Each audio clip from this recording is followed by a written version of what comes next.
fucking good at this shit.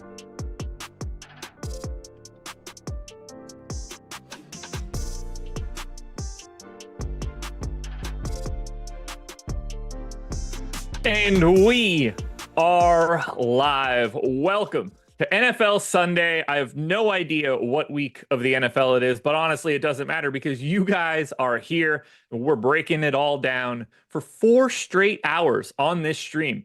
If you're into the NFL, you're into DFS and everything that we're going to be talking about, you don't have to go anywhere until 1 o'clock. We start this stream right now and we go for 4 straight hours. I'm Josh Engelman, by the way. Follow me on Twitter at Josh Engelman. We got plenty coming up after this. I'm going to break it down on the pick'em side to start today. We don't have a showdown game. Past couple of weeks, you've been getting all of my thoughts on London games. We've been building lineups. It's a little bit different today. So we're going to take a look in the pick'em streets for this first half hour. Greg will do some lineup building for you guys after this one at 9:30. Then you'll get Laffy and Ben at 10, transitioning into live before lock and then getting us all the way up until 1 o'clock and lock. We also have Liverpool taking on Arsenal today. Arsenal sucks. Liverpool's awesome. We're going to go to their place, embarrass them, and continue to be at the top of the table. And if you guys don't like that, I couldn't care less. Go Reds. What's up, everybody? Good morning. Joseph Mata, it's true. I don't know what week it is. It doesn't matter what week it is. Is it 6, 8, 7? Sounds like it's one of those numbers. Now I just kind of want the answer. It is week 8. Okay. Good to know. Here we go. Kickstart. You know what's what. He said, come on, Drake London over receptions and Brees over receiving yards. Correct, because earlier this week on Odds Shopper Live, I go live every day at noon using our Odds Shopper tools, our portfolio EV tools, which is what we're going to do today. We build out cards on Prize Picks, underdogs, sleeper, better. We put in some regular bets. We hit the bonuses that are at the sports books. We've already locked in a 4-0 card on a 6-pick card. So we have 2 picks left to go for 25x. We also use some free squares from opening night of the NBA season. Those can only be for $5, but we've locked in 5 of those legs already. So we're really just waiting on quite a bit of Brees Hall and Drake London to try to win some big old monies. But we're going to find some other plays today. We're going to start on the Prize Picks side. So before we do anything, you guys got to do one thing for me. It's the most important thing you guys will do. Second most important thing you guys will do before signing up for the promos that I tell you about later. Hit the like button, subscribe to the channel, hit the notification bell so you know when everything goes live, and follow me on Twitter. Do the first 3 first, but all of that. Do all of that. So I've got our Odd Shopper portfolio EV tool pulled up right now, and you can use this at any sports book or at any one of the pick'em sites. So if you're a pick'em guy, these tools work for you. If you're a sportsbook guy, these tools work for you. If you're both, then they work double. And today, we're going to try to build some cards out and see what we have. I'm going to try to focus a little bit more on the NFL. You can see right away, we have a lot of value on the NBA side. So while I don't want to just overload an NFL show with NBA picks, Aaron Neesmith, Benedict Mathurin, and Jordan Hawkins all have such positive EV plays that will probably fill out the rest of our card. The first thing that we're going to do is add Ramondre Stevenson under 15.5 rushing yards. That is the number 1 NFL play that we have. Did I say rushing yards? I meant receiving yards. Thank you to Jordan Klein for letting me know that I'm dumb. Under 15.5 total receiving yards. Now, if we look at just other NFL plays, Nick Chubb under 48.5 rushing yards has a little bit of positive value. And Jatavion Sanders has over receptions with a tiny bit of plus EV value. So I've added the 3 NFL plays so far. We have positive value here. The last NFL play left on Prize Picks that has any sort of chance at value, Alexander Madison is sitting at You know what, Jordan? I might be able to make that poll myself. I can. I'm going to be able to put that in for myself right now. So I'm going to put up a poll in chat. Alexander Mattison, rush plus receiving yards, 59.5. Right now, it is at 0 EV. I kind of want to know what you guys think. Do you want to go over or under on Alexander Mattison's rushing and receiving yards at 59.5? I just put a poll in chat right now. For those of you that are here, if you can vote in that poll and let me know how you feel about it. Odd Shopper's telling us to take the under. And I really don't love this spot for the Raiders against KC. So I agree with the under. But technically we have 0% EV on it right now. So I'm guessing you guys are going to be pretty tight on it. But you do seem to be coming to the under. If we get the Alexander Mattison under in, then we're going to take the two best NBA plays and see what sort of EV we get on this card. I'm going to give you guys like another 30 seconds or so. Yeah, Jake, I think you're absolutely right. I don't want to give a shit about a single Raiders player today. They've been talking too much smack, man. Kansas City's going to go and destroy them. All right, votes are slowly trickling in. Seems to be like 2-1 to the under, somewhere in that neighborhood. So we're going to lock in Alexander Mattison under. And we're going to give ourselves 4 NFL plays, along with the top 2 NBA plays, which is Aaron Nesmith and Benedict Mathurin steals. Those 6 plays together, using the Odds Shopper portfolio EV tool, build us a 6-pick card on Prize Picks with an 11% expected value. So perfect. And if you really want to get interesting, you could drop one of those crappier NFL plays. I'm sure there are discounted plays out there for today that you could use and give yourself a little bit of a bonus. But for the 6 plays that we picked, I'm going to put enough money down that if we go 6-0, it's an extra $1,000 in my pocket. So I hope you guys are tailing that card. I have the link for this card right now. I just placed it. Everything that we do on this show, I'm going to be tailing it along with you guys. So if I win, we all win. Link is now dropped into chat. If you play on Prize Picks, the 6 picks that we just put together with a massive EV, 11% EV on Prize Pick, huge.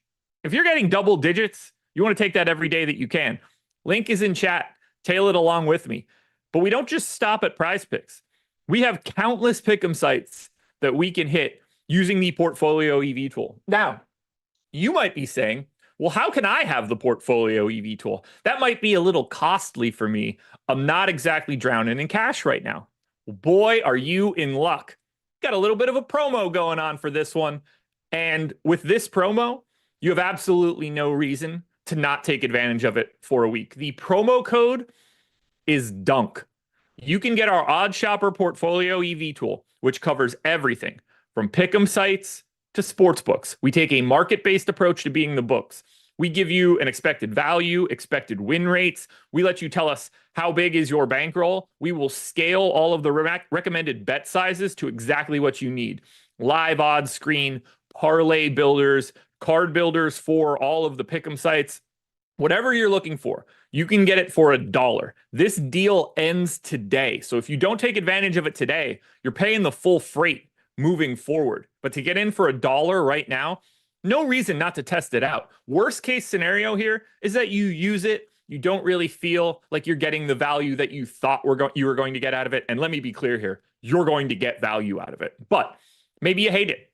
Worst case scenario, cancel at any time during that first week. The only thing this is going to cost you is a single dollar. No, you're not locked into anything. You can step away at any moment. Cancel it the moment you sign up if you want. You'll have it for the week and then you can get out. But I don't think you're going to want to do that. We are giving out hundreds of positive EV plays every single day now that the NBA is here. We're inundated. Greg Ehrenberg, who's showing up on this show next at 9:30, is doing a bankroll challenge on his Twitter every single day. He's starting with a $100 bankroll, and he is using just Odd Shopper's portfolio EV tool to place his bets. He's posting every single bet. He's up so far for the NBA season. He just had his first losing day yesterday. Every other day has been a winning day to this point. So he's showing you how the tool can be used if you're a lower bankroll person, and you guys can get in right now for a single buck. Just do it. You cannot beat it. Is there anything on underdog? And the first thing that I see is an unequivocal no. We don't have a single play on underdog right now that is a positive EV play. I do want to say, though, if you can find something close to neutral on the NBA side, underdog has a 20% NBA boost. They've had it every day of the NBA season so far. I don't know when it's going to go away or if it's going to go away. They have a 20% NBA boost, and you can use it as many times as you want. So anytime you can find a card right now on underdog that is even close to neutral, you get one at like 0 EV, 1 EV, 2 EV, you can put that boost onto that card, and it's a much better play. Unfortunately for us right now, even if you take the top 5 plays on underdog, we have a negative 3% EV card. Now and some of that is NFL, so you can't even take advantage of the boost. Unfortunately for us, underdog is not going to be the site that we're looking for today. Jack Adams said it in chat. I like to see it. Deal totally worth it. Tool's been nailing it.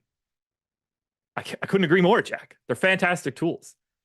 So Sleeper does have a little bit of value. Kareem Hunt has a 2.5% EV play. Keishon Boutte, the booty, 1.4% EV. Anthony Richardson is slightly negative. You can build a 3-pick card on Sleeper with the 3 best NBA plays and squeeze out a little bit of value. You could add Lou Dort and get a little bit more. But that kind of just stops at 3%. So if you're interested in an NFL play on Sleeper, we don't exactly have a ton of plays. Kareem Hunt, under 72.5 rushing yards. Keishon Boutte, under 21.5 receiving yards. And Anthony Richardson, over 179.5 passing yards. Those 3 NFL plays will get you a 3% EV on Sleeper. Anytime you're seeing a positive EV, you should probably be taking advantage of those cards, but we're not exactly drowning in value at Sleeper. The one site that I do think we could build something out on, or at least I thought we would be able to, is Better. Oh, that poll is basically done too. 110 votes, 2-1 on the under. So I appreciate the consensus coming out of chat on that play. I'm glad we locked it in. Even Better. There's only one play on Better this morning that is showing up with an EV north of 1, and that's on the NBA side with DeAndre Ayton under 1.5 assists. I'm trying my best to focus this as much as I can on the NFL side. We just don't have it. Goody, do you mean the pick'em sites? I have no idea what the legalities are for each state for each pick'em site. That can be found. I'm pretty sure we have it on OddsShopper, but my recommendation would be to go to that pick'em site and see if you can be there. If we look at just the sports books, we do have a couple bets that are viable on the NFL side. I know I wanted to spend a little bit more time on the pick'em sites, but it doesn't appear that we have as much value as I thought we would. We can take a look at pick 6 in a second. If you are betting at Fanatics, Fanatics has the best lines available in the NFL right now. In particular, Dalton Kincaid, under 4.5 receptions, has a 6 OddsShopper rating. That is the number 1 NFL play recommended in OddsShopper right now. And a 6 OddsShopper rating is no joke. If I look at just reception plays that OddsShopper has recommended this year that had at least a 4 OddsShopper rating, we actually have had some trouble with total reception props, which kind of scares me. Do we have the same sort of issue with receiving yards plays? I feel like we've been crushing receiving yards. Yeah, we have. So not only does OddsShopper give you all of the plays that you could be looking for an individual day, We also track every single thing that we have recommended throughout the entire year. Now, to date in the NFL, we have recommended 350 receiving yard prop bets that have had at least a 4 odd shopper rating, which fits the Zach Ertz over 25.5 receiving yards played, which is sitting at 6. For the 330 something bets that we've made on receiving yards, we've actually returned 26% on all of those recommendations. Even if you don't have a huge bankroll, let's say the only thing you wanted to do this year was bet receiving yards props. If you put $10 down on every one that we've recommended with that criteria, you'd have an extra $800 in your account right now. You would have returned 23.8% ROI just from making those plays coming out of the Odd Shopper Portfolio EV tool. That is why I love this tool so much. That's why I'm so fascinated by what Greg is doing with his bankroll challenge with his bankroll challenge on Twitter, because he's showing you exactly how this tool looks for 95% of the people that are ever watching this show. To have a limited bankroll and still be able to use it is what everybody wants to know that they can do. And Greg is proving that right now, and I'm seeing the same thing. And you can find yourself little angles and niches in the markets for pick'em sites and sports books by using these tools and automatically get yourself set up to place these things within like a minute. We have mass entry tools, the parlay generators for the pick'em sites. You click one button, it takes you immediately to the site, loads up your entire card. So you don't have to wait or individually click any of these plays. OddsShopper will handle all of the work for you. You can have it filter down to like only recommend certain amounts of plays. It'll only show you the things that you've filtered, and you can click a mass entry button. It'll take you to, say, DraftKings and load your card up with 8, 9, 10 plays that have been recommended so that you don't have to go and do any actual work. It's the best kind of tool in the world, guys. I highly recommend it. Now, I know I've been talking a lot about the Portfolio EV tool, a lot of what we have on OddsShopper. I do have one more deal that I have to tell you guys about, and it's not NFL related, but I'd be remiss if I didn't tell you guys to sign up for our NBA package right now. It is just like the OddsShopper package, $1 single. You sign up today, you only get it for 2 more days. It only takes you through the 29th. The recommendation would have been to sign up for this a week ago. You still get it for 2 more days for $1. This covers everything that we have on the NBA side. This is our NBA core package. You get our projections, our ownership, our boom bust tool. You get our entire simulation package, our single lineup simulator, the contest generator, the main sims for mass entry, the post-contest sims. So you can evaluate how you did. How did your lineups grade out after the fact? Were they positive EV lineups? You get all of this NBA package for $1. NBA is crushing right now. The screenshots that have been coming in for our Hall of Fame have been plentiful. You guys have absolutely destroyed this promo. The amount of people that we've had signed up was amazing to see, and I hope we're going to get a lot of you to stick around. But it's not over yet. The promo still exists, and you can sign up right now. Link in chat or in the description, $1 for our NBA package. But this deal also ends on Tuesday, I believe. I think we ran it for a week. All right, let's take one final look at the last pick'em site available to us, and that is going to be DraftKings Pick 6. Now, for DraftKings, we do have some plays that are available to us on the Pick 6 side, in particular for the early games. So let's look at the 1 o'clock window for DraftKings Pick 6. I'm pulling up the DraftKings Pick 6 optimizer. And as I look at it right now, we have a play with huge value at this moment. Terrion Arnold, under 3.5 tackles and assists.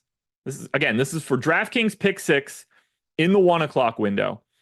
60% expected win rate right now at the current line. You absolutely want to lock that in. You also have White and Darby both sitting at 59% expected win rate plays. Those three plays alone look really, really good on pick six. They are the top three plays that we have available. If you take those three, a $10 wager is looking like somewhere in the neighborhood of north of $50 coming back if you win. I mean, if you're going to be able to get in and around 5+X on that 3-pick card, given those win rates, my recommendation would be to take those first three. My other guess is that no one else is looking at these three plays.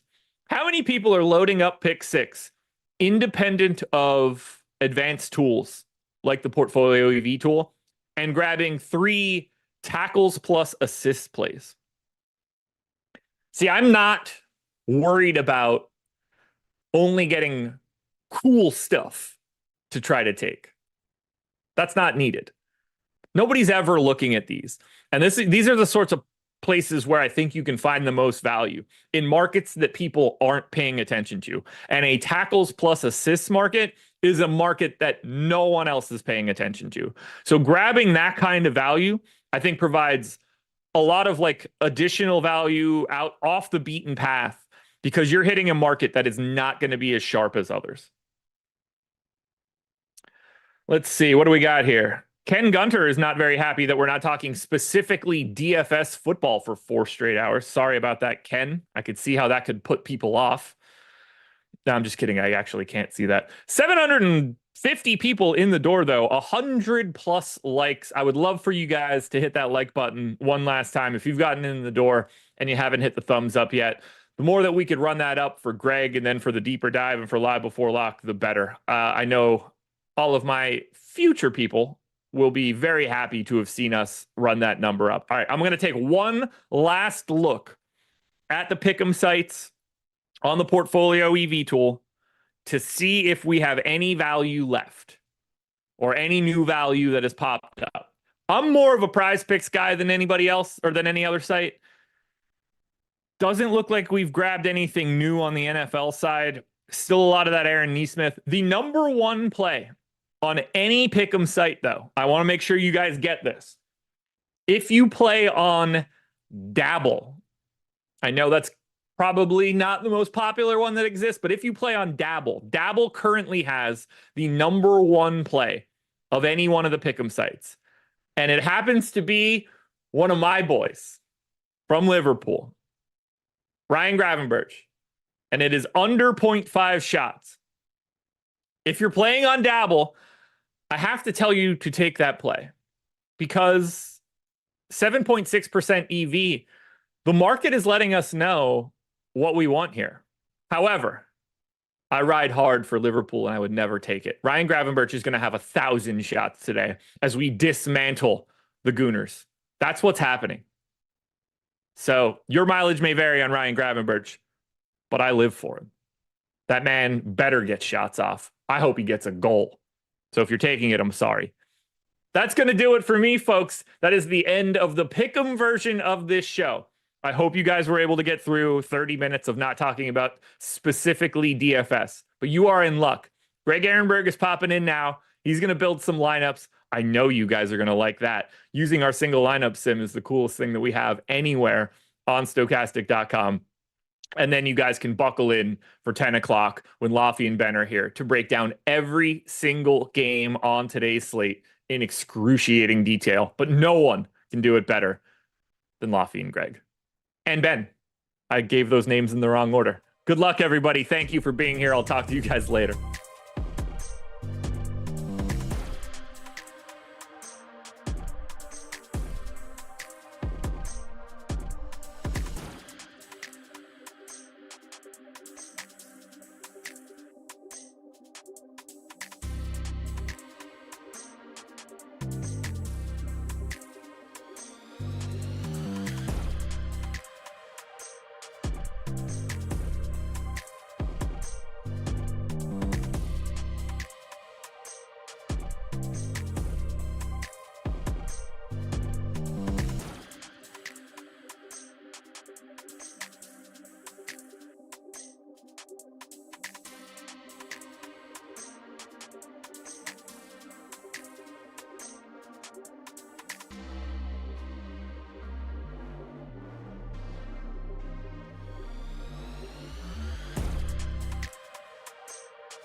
Good morning, everybody. It is time to start talking about the DFS portion on today's show. So for the next few hours, here's what you got coming your way. I'm going to build lineups in the Stokastic single lineup sim with the assistance of our fantastic.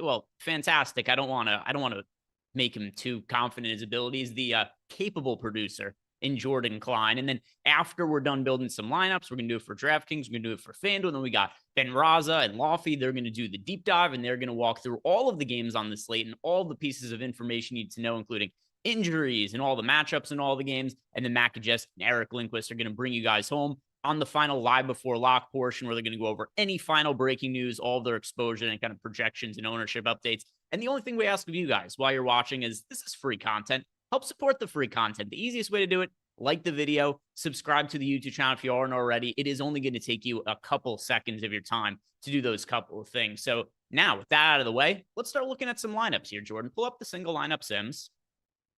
And good morning to everybody in the chat here. Good morning, Melissa. And we got Malcolm McConnell saying third leg. Greg, what's up, guys? What is up? So as you guys know, first thing what we usually like to do here is just a little bit of an overview of the slate. I think it's a good intro to see which players are being projected the best overall, and then also which players are going to be the chalk of the slate. So we're going to start here by looking at the quarterback position, if you wouldn't mind, Jordan.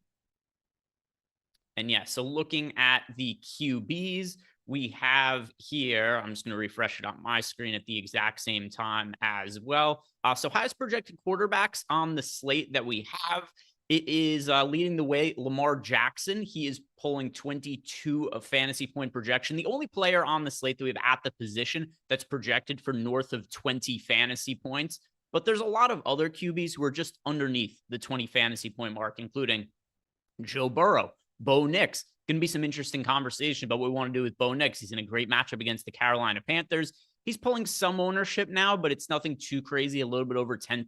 The QB ownership is pretty flat today. And one thing that really is going to be interesting with Bo Nix is, do we want to stack him? Do we want to play him naked? Because he hasn't been able to throw the ball for shit this year. And honestly, hasn't been a good real-life quarterback for fantasy purposes. He's got wheels. He's had a lot of rushing upside. He's in a great matchup at $5,600. Looks like a great value option. Then also Jalen Hurts, Jordan Love, and Josh Allen. All of them also are projected for north of 19 fantasy points. So lots of QBs that are grouped pretty closely together there. And then Jordan, if you wouldn't mind pulling up the ownership next, we'll sort by that.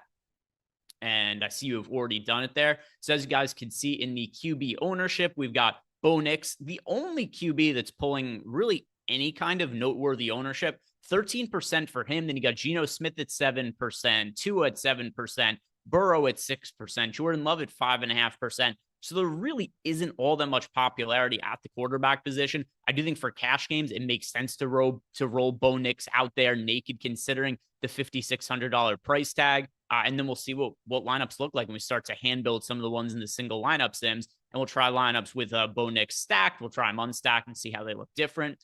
At the running back position now, let's go ahead and look at the RBs, where kind of similar at the top end in terms of we've got one running back who's projected for 22 fantasy points with no other running backs who are over 20, kind of like what we saw at the quarterback position. Breece Hall, great match from against the Patriots. He also is just not priced correctly for this matchup. $7,300 at home against the Patriots. So that 22 and change fantasy point projection, you guys will see there if you're looking ahead to the ownership, that massive ownership expect to go to Breece Hall. Nearly 50% of the field is looking like they're going to be playing him. And then behind Breece Hall, we've got J.K. Dobbins. He's at 19.89 fantasy points. Joe Mixon is at 19.47. And then the other running backs behind that, Derrick Henry, Saquon Barkley, Jahmyr Gibbs, Javonte Williams, also looking at decent value options. So now if we sort by the ownership, Jordan, you guys will see here 3 running backs that are popular, and that's kind of it. And it goes in tiers. Breece Hall, by far the most popular running back that we have on the slate at that nearly 50% projected ownership. Then you got Javonte Williams and J.K. Dobbins, each in the mid 20% range. And then only 3 other running backs even projected over 10%. Those are Joe Mixon, Devon Achane, as well as Kareem Hunt. So running back, 3 chalk options, then pretty spread out behind those guys. Now let's go and look at the wide receivers. Yeah, and this is going to be a talking point as well for the slate. It is the pricing on the Miami Dolphins. Tua's back, and just the price has been nuked on these guys. Tyreek Hill is $7K. Jalen Waddle is $5,400. And this is because they haven't played well when Tua has been out. But what does that matter? Tua is back now. So as a result, you just have these guys from the Dolphins who are woefully underpriced, also going to be popular. Although with that said, not as popular as I thought they were going to be earlier in the week. Like I thought we were going to see Tyreek Hill potentially close to 50% owned. I thought Jalen Waddle could be around 30% owned with Tua being the chalk QB, but Tua isn't all that popular. Tyreek Hill is very popular. And then Jalen Waddle just kind of modestly owned. But Tyreek Hill, the highest projected wideout on the slate, 19.5 fantasy points. Then you got Amon-Ra St. Brown and Jamar Chase, each just over 18 fantasy points, 17.5 fantasy points for A.J. Brown. And then nobody else more than that 15 fantasy point range. So those are your top high-end wide receivers. Tyreek Hill leading the way. And then as far as the ownership goes, you got Tyreek Hill just over 30% owned. And then it's really spread out behind him. Ladd McConkey, just under 15% owned. Jalen Waddle, 13.5% owned. No other wide receivers outside of Tyreek Hill pulling meaningful ownership. So it looks like a slate that's going to be pretty spread out as far as the wide receiver ownership goes. And now finally the tight ends, Jordan. Yes, you guys will see here at tight end, we've got two tight ends north of 15 fantasy points, David Njoku, as well as Travis Kelce. Brock Bowers just behind, but a very, very similar projection to Travis Kelce, just 0.6 fantasy points less on Brock Bowers. Then you got a handful of guys also who are just over 10 fantasy points, like Trey McBride, Cade Otton, who's in a great spot because all of the Tampa Bay Buccaneers top pass catchers are out. Mike Evans, Chris Godwin. Godwin likely out for the season. Mike Evans out for a little bit of an extended period of time with a hamstring injury. So Cade Otton maybe going to be leading the team in targets, and it's just $3,500 at tight end. He's a great value option, which is also why if we sort by ownership at tight end, you guys will see here that Cade Otton, he is 25% owned. Same with David Njoku. He's coming off a big game last week. And not quite the same sort of situation as Cade Otton, but with Amari Cooper out of the mix in Cleveland, also Deshaun Watson gone, that's going to be an upgrade to everybody in the Browns passing game. It can't be worse than what Deshaun Watson has been so far this year. David Njoku, he had a big game last week, and it looks like he is going to be the leading pass catcher for the Browns going forward. So all that in mind, let's go ahead and start building out some lineups. I see that we've already got a super chat in here. This one is from Christian Smith. And I actually like this. He has opened us by asking us to evaluate a Tua lineup. So let's plug Tua in here. This is actually one of my favorite stacks to make on the entire slate. And early in the week, I was concerned that ownership was going to be an issue here. But with Tua being modestly owned and some but not crazy ownership going to Jalen Waddle, if you were making double stacks with Tua, it doesn't seem like the ownership is going to be too problematic. So let's go ahead and start building this lineup here. It is Tua at the QB position. The running backs are Joe Mixon and Kareem Hunt. At wide receiver, we've got Tyreek Hill, Jalen Waddle, two Browns pass catchers in here, and Elijah Moore and David Njoku. Brian Robinson at running back, and then the Jaguars defense. I do expect this to rate out well, but we'll see. We'll see. I like Christian Smith's lineup here. Yeah, and that was David Njoku at tight end. Yeah. And then Brian Robinson in the flex, not to be confused with Bijan Robinson. And yeah, people asking about Tank Bigsby. Yeah, Tank Bigsby's ownership, it is going to come up as we get closer to lock here. Because right now, yeah, I know what you guys are asking about. So we've got no ETN for today. He is out, and as a result, Tank Bigsby is going to be taking the lion's share of the work in the backfield for the Jacksonville Jaguars. Right now, we have him projected for just under 14 fantasy points, but only projected for 2% ownership. I think both of those, at the very least, the ownership mark, it is going to come up as we get closer to lock. But yeah, I think Tank Bigsby looks like he is in a pretty decent spot here against the Green Bay Packers with no ETN out there. Robinson and the Jaguars defense. Got that caps lock on there, Jordan. Yeah, that's fine. He didn't specify, but that makes sense. And let's see how it looks. I have a feeling this is going to be a pretty good lineup. I have a feeling.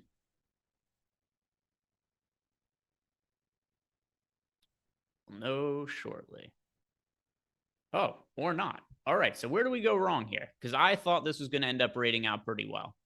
We've got in here, all right, Mixon and Hunt at running back, Waddle. All right, what if we tried swapping out Brian Robinson? Because I know our data isn't massively high on Brian Robinson at $6,400. Maybe this is just like an easy change we can make to make the lineup look a little better.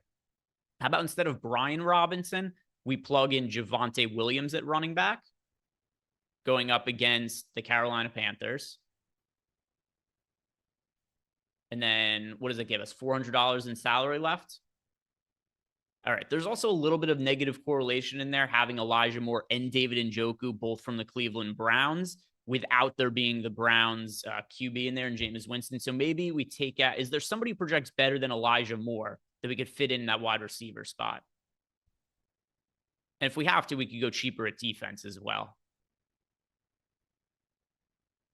Okay. Yeah, let's go to Trey Palmer. I think that's a better value option than Elijah Moore, considering Tampa Bay Buccaneers, we're going to want exposure to this passing game. No Chris Godwin, no Mike Evans. There's a lot of different directions we could go. The ones that stand out the most to me are Cade Otton at tight end. He's number 1 overall for me. But then Trey Palmer, as well as Jalen McMillan as well, wide receiver. But let's see, we just made 2 simple changes. This does make the lineup project much better from a fantasy point perspective.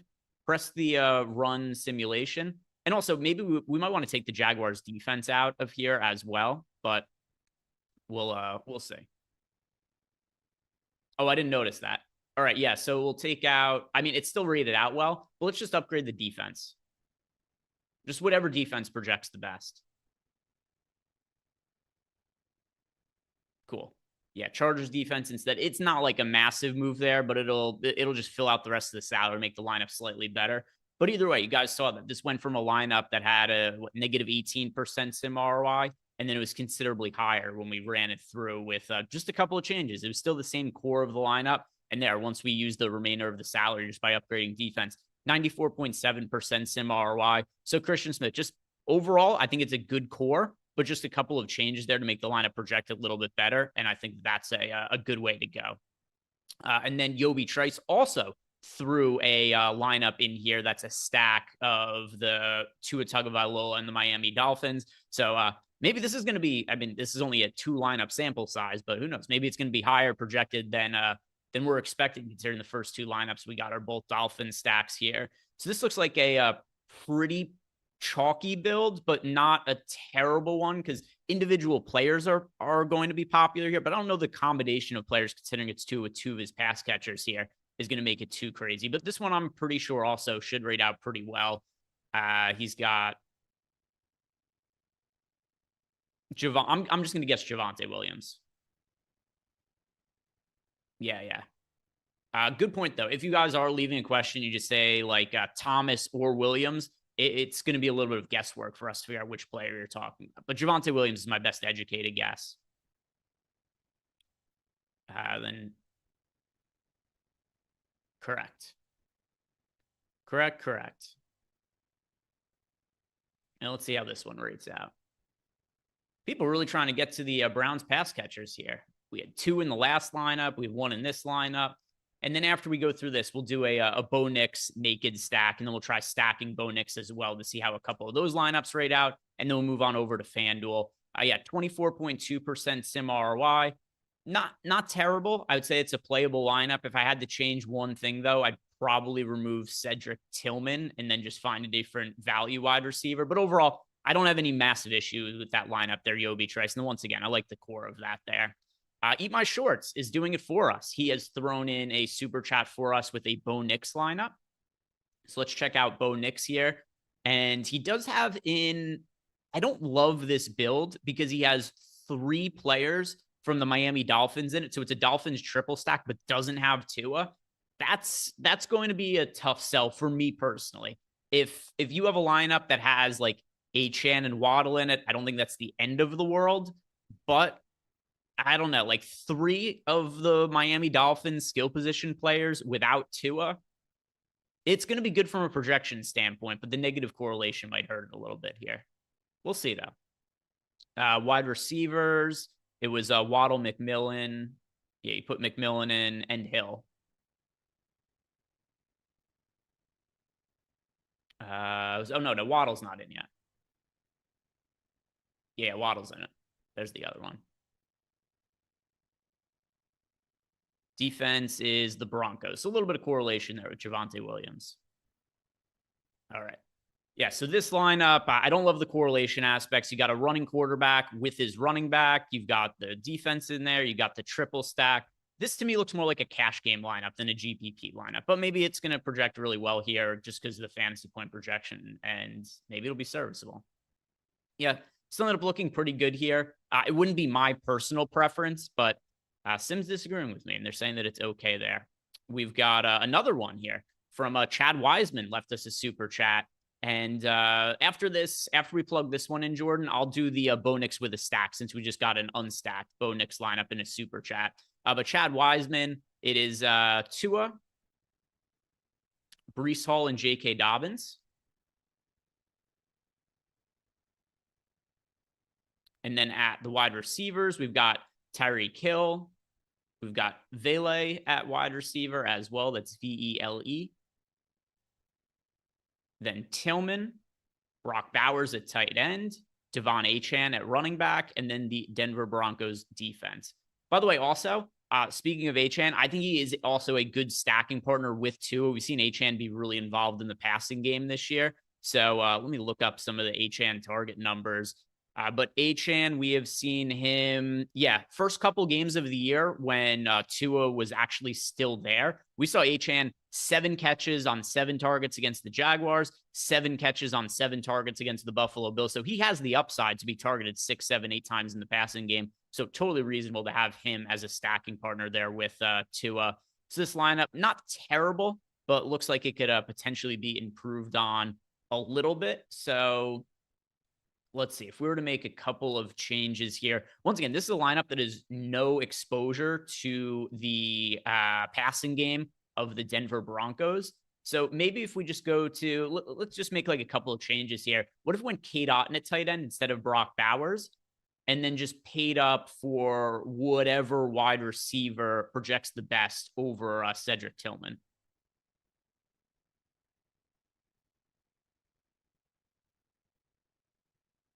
Tyler Lockett. All right. Let's see what this does to the lineup instead. Let's see if this makes it look better. Yeah, so we could have upgraded another spot, but let's just see. Because I really do like trying to get exposure to the Tampa Bay Buccaneers. And so far, the few lineups we've had submitted, nobody was getting exposure. All right, a little bit better. Could still be improved on a little bit, but overall, I think, once again, good core of a lineup when you're going to some of those Bo Nix or Tua lineups. But Jordan, let's clear this out and let's try to make a stacked lineup now with Bo Nix. So Bo Nix, we know this is somebody who is a running quarterback. His passing upside has been pretty non-existent this year. Off the top of my head, I don't think he's had a single, just pulled it up. Doesn't have a single 250-yard passing game. In fact, he's only gone over 220 yards once the entire season. So as a result, I think it's very ill-advised to make like heavy stacks of Bo Nix. Like if you're going Bo Nix triple stacks, I think that's uphill sledding. So let's just go a single stack. And for single Bo Nix stacks, I like him paired most with Vele, mostly because Vele is so cheap that you don't need a massive game out of him. And I mean, most of the Broncos pass catchers are cheap, but Vele in particular, at his price point, if he goes out and he has like 6 catches for 50 yards or something like that, maybe he scores a touchdown, then you're going to get a great game out of him. So go Bo Nix with Vele.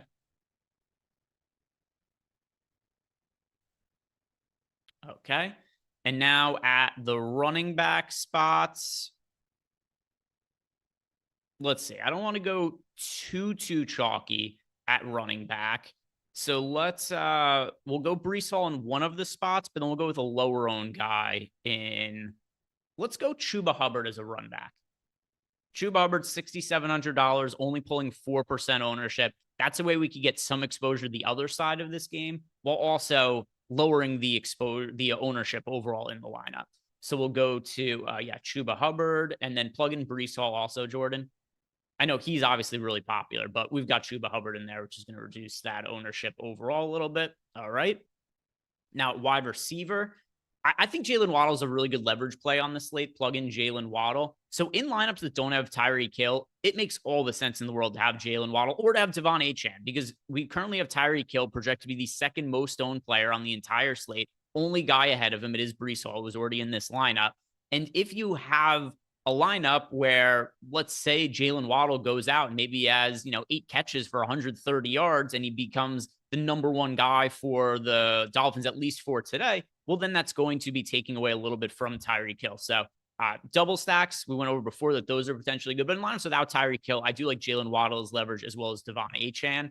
Another wide receiver option. Let's go cheap and plug Trey Palmer in here. And then a tight end, we could go Njoku. All right. Might have to spend a little bit more salary somewhere else. But I mean, at defense now, I guess let's go a little bit more expensive at defense. We don't typically do that, but plug in the Jets defense. Yeah, let's get the Jets defense with Breece Hall. And that gives us how much money left there, Jordan? Okay, so we're going to have to upgrade somebody then. I know I wanted to play Jalen Waddle in this lineup as leverage off of Tyreek Hill, but just because of all the salary, I guess just swap Jalen Waddle to Tyreek Hill. That's going to be the easiest way for us to use the remaining salary without spending forever on this one lineup. And then whoever projects the best of what's left at flex.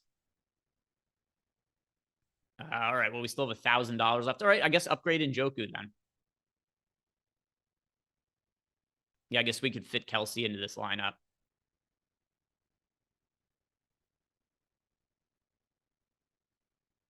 Yep.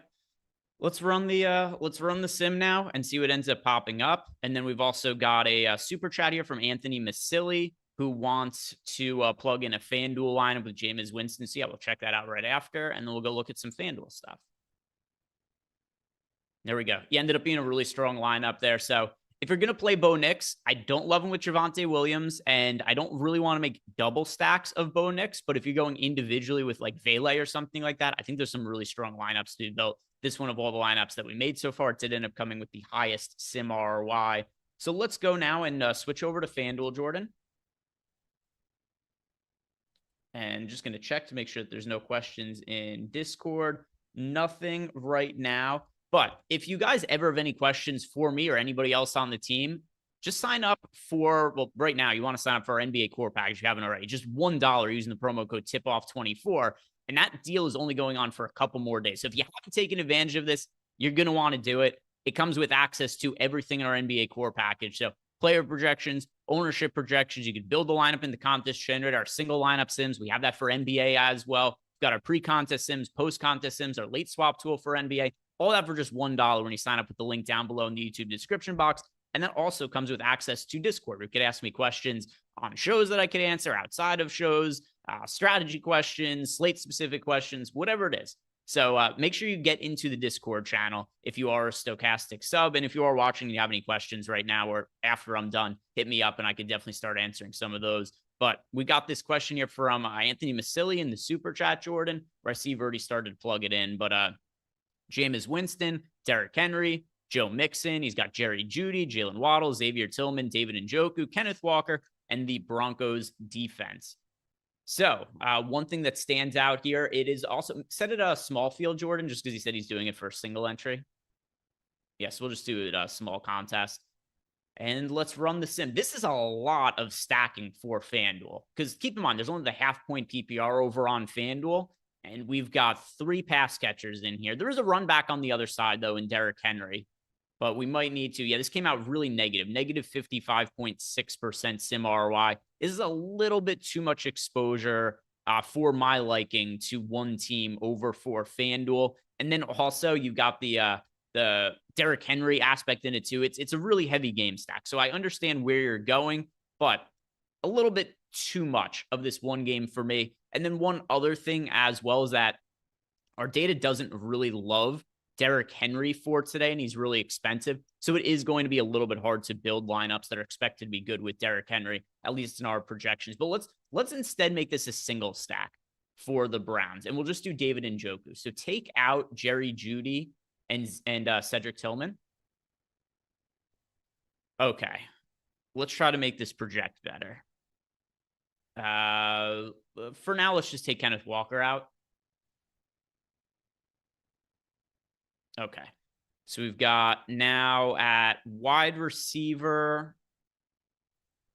All right, let's plug Tyreek Hill in at wide receiver.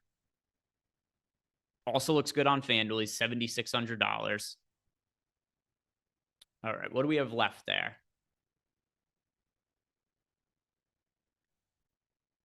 Okay, so we're going to need one cheap wide receiver. If we're going to go cheap, there's Trey Palmer, there's Devon Vele over on FanDuel. Both of them fairly low owned, especially relative to what we're seeing from them on DraftKings. Just go with Trey Palmer at 4K. And then who projects best at 7,300?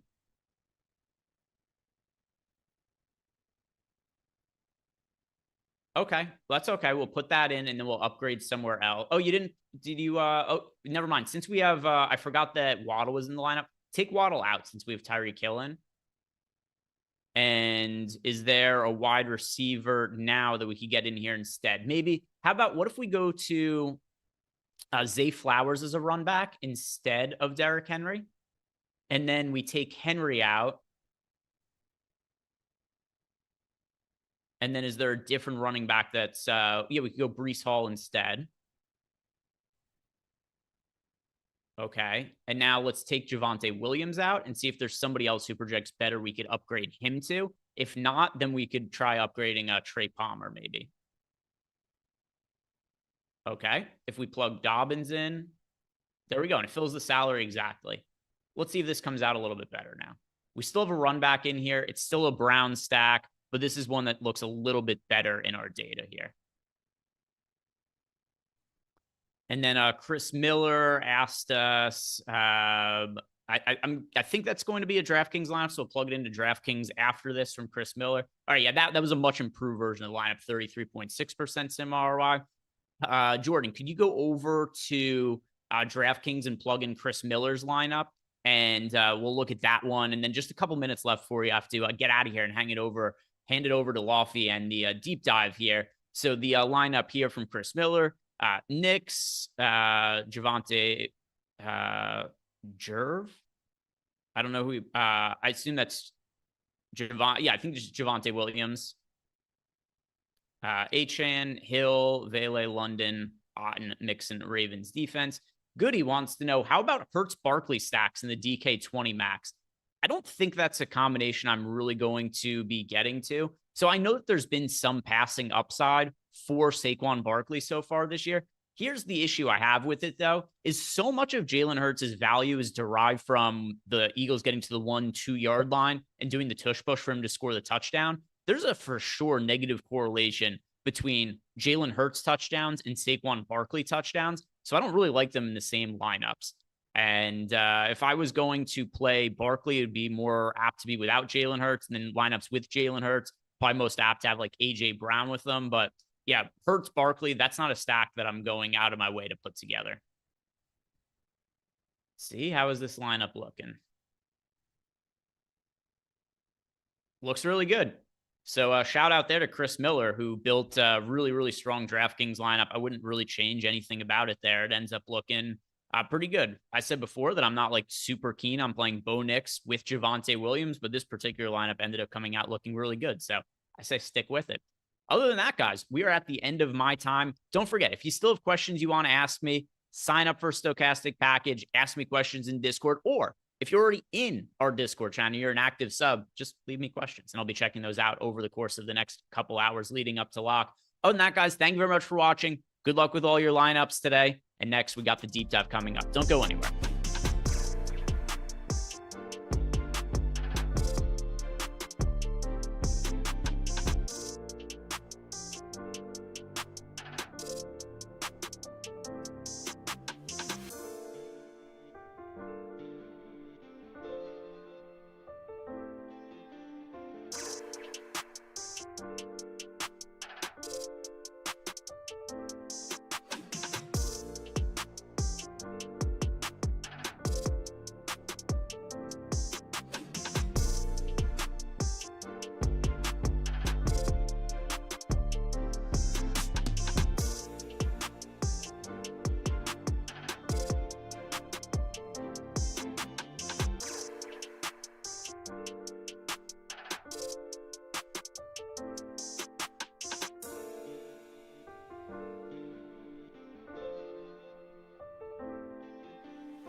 Halloween. It was literally.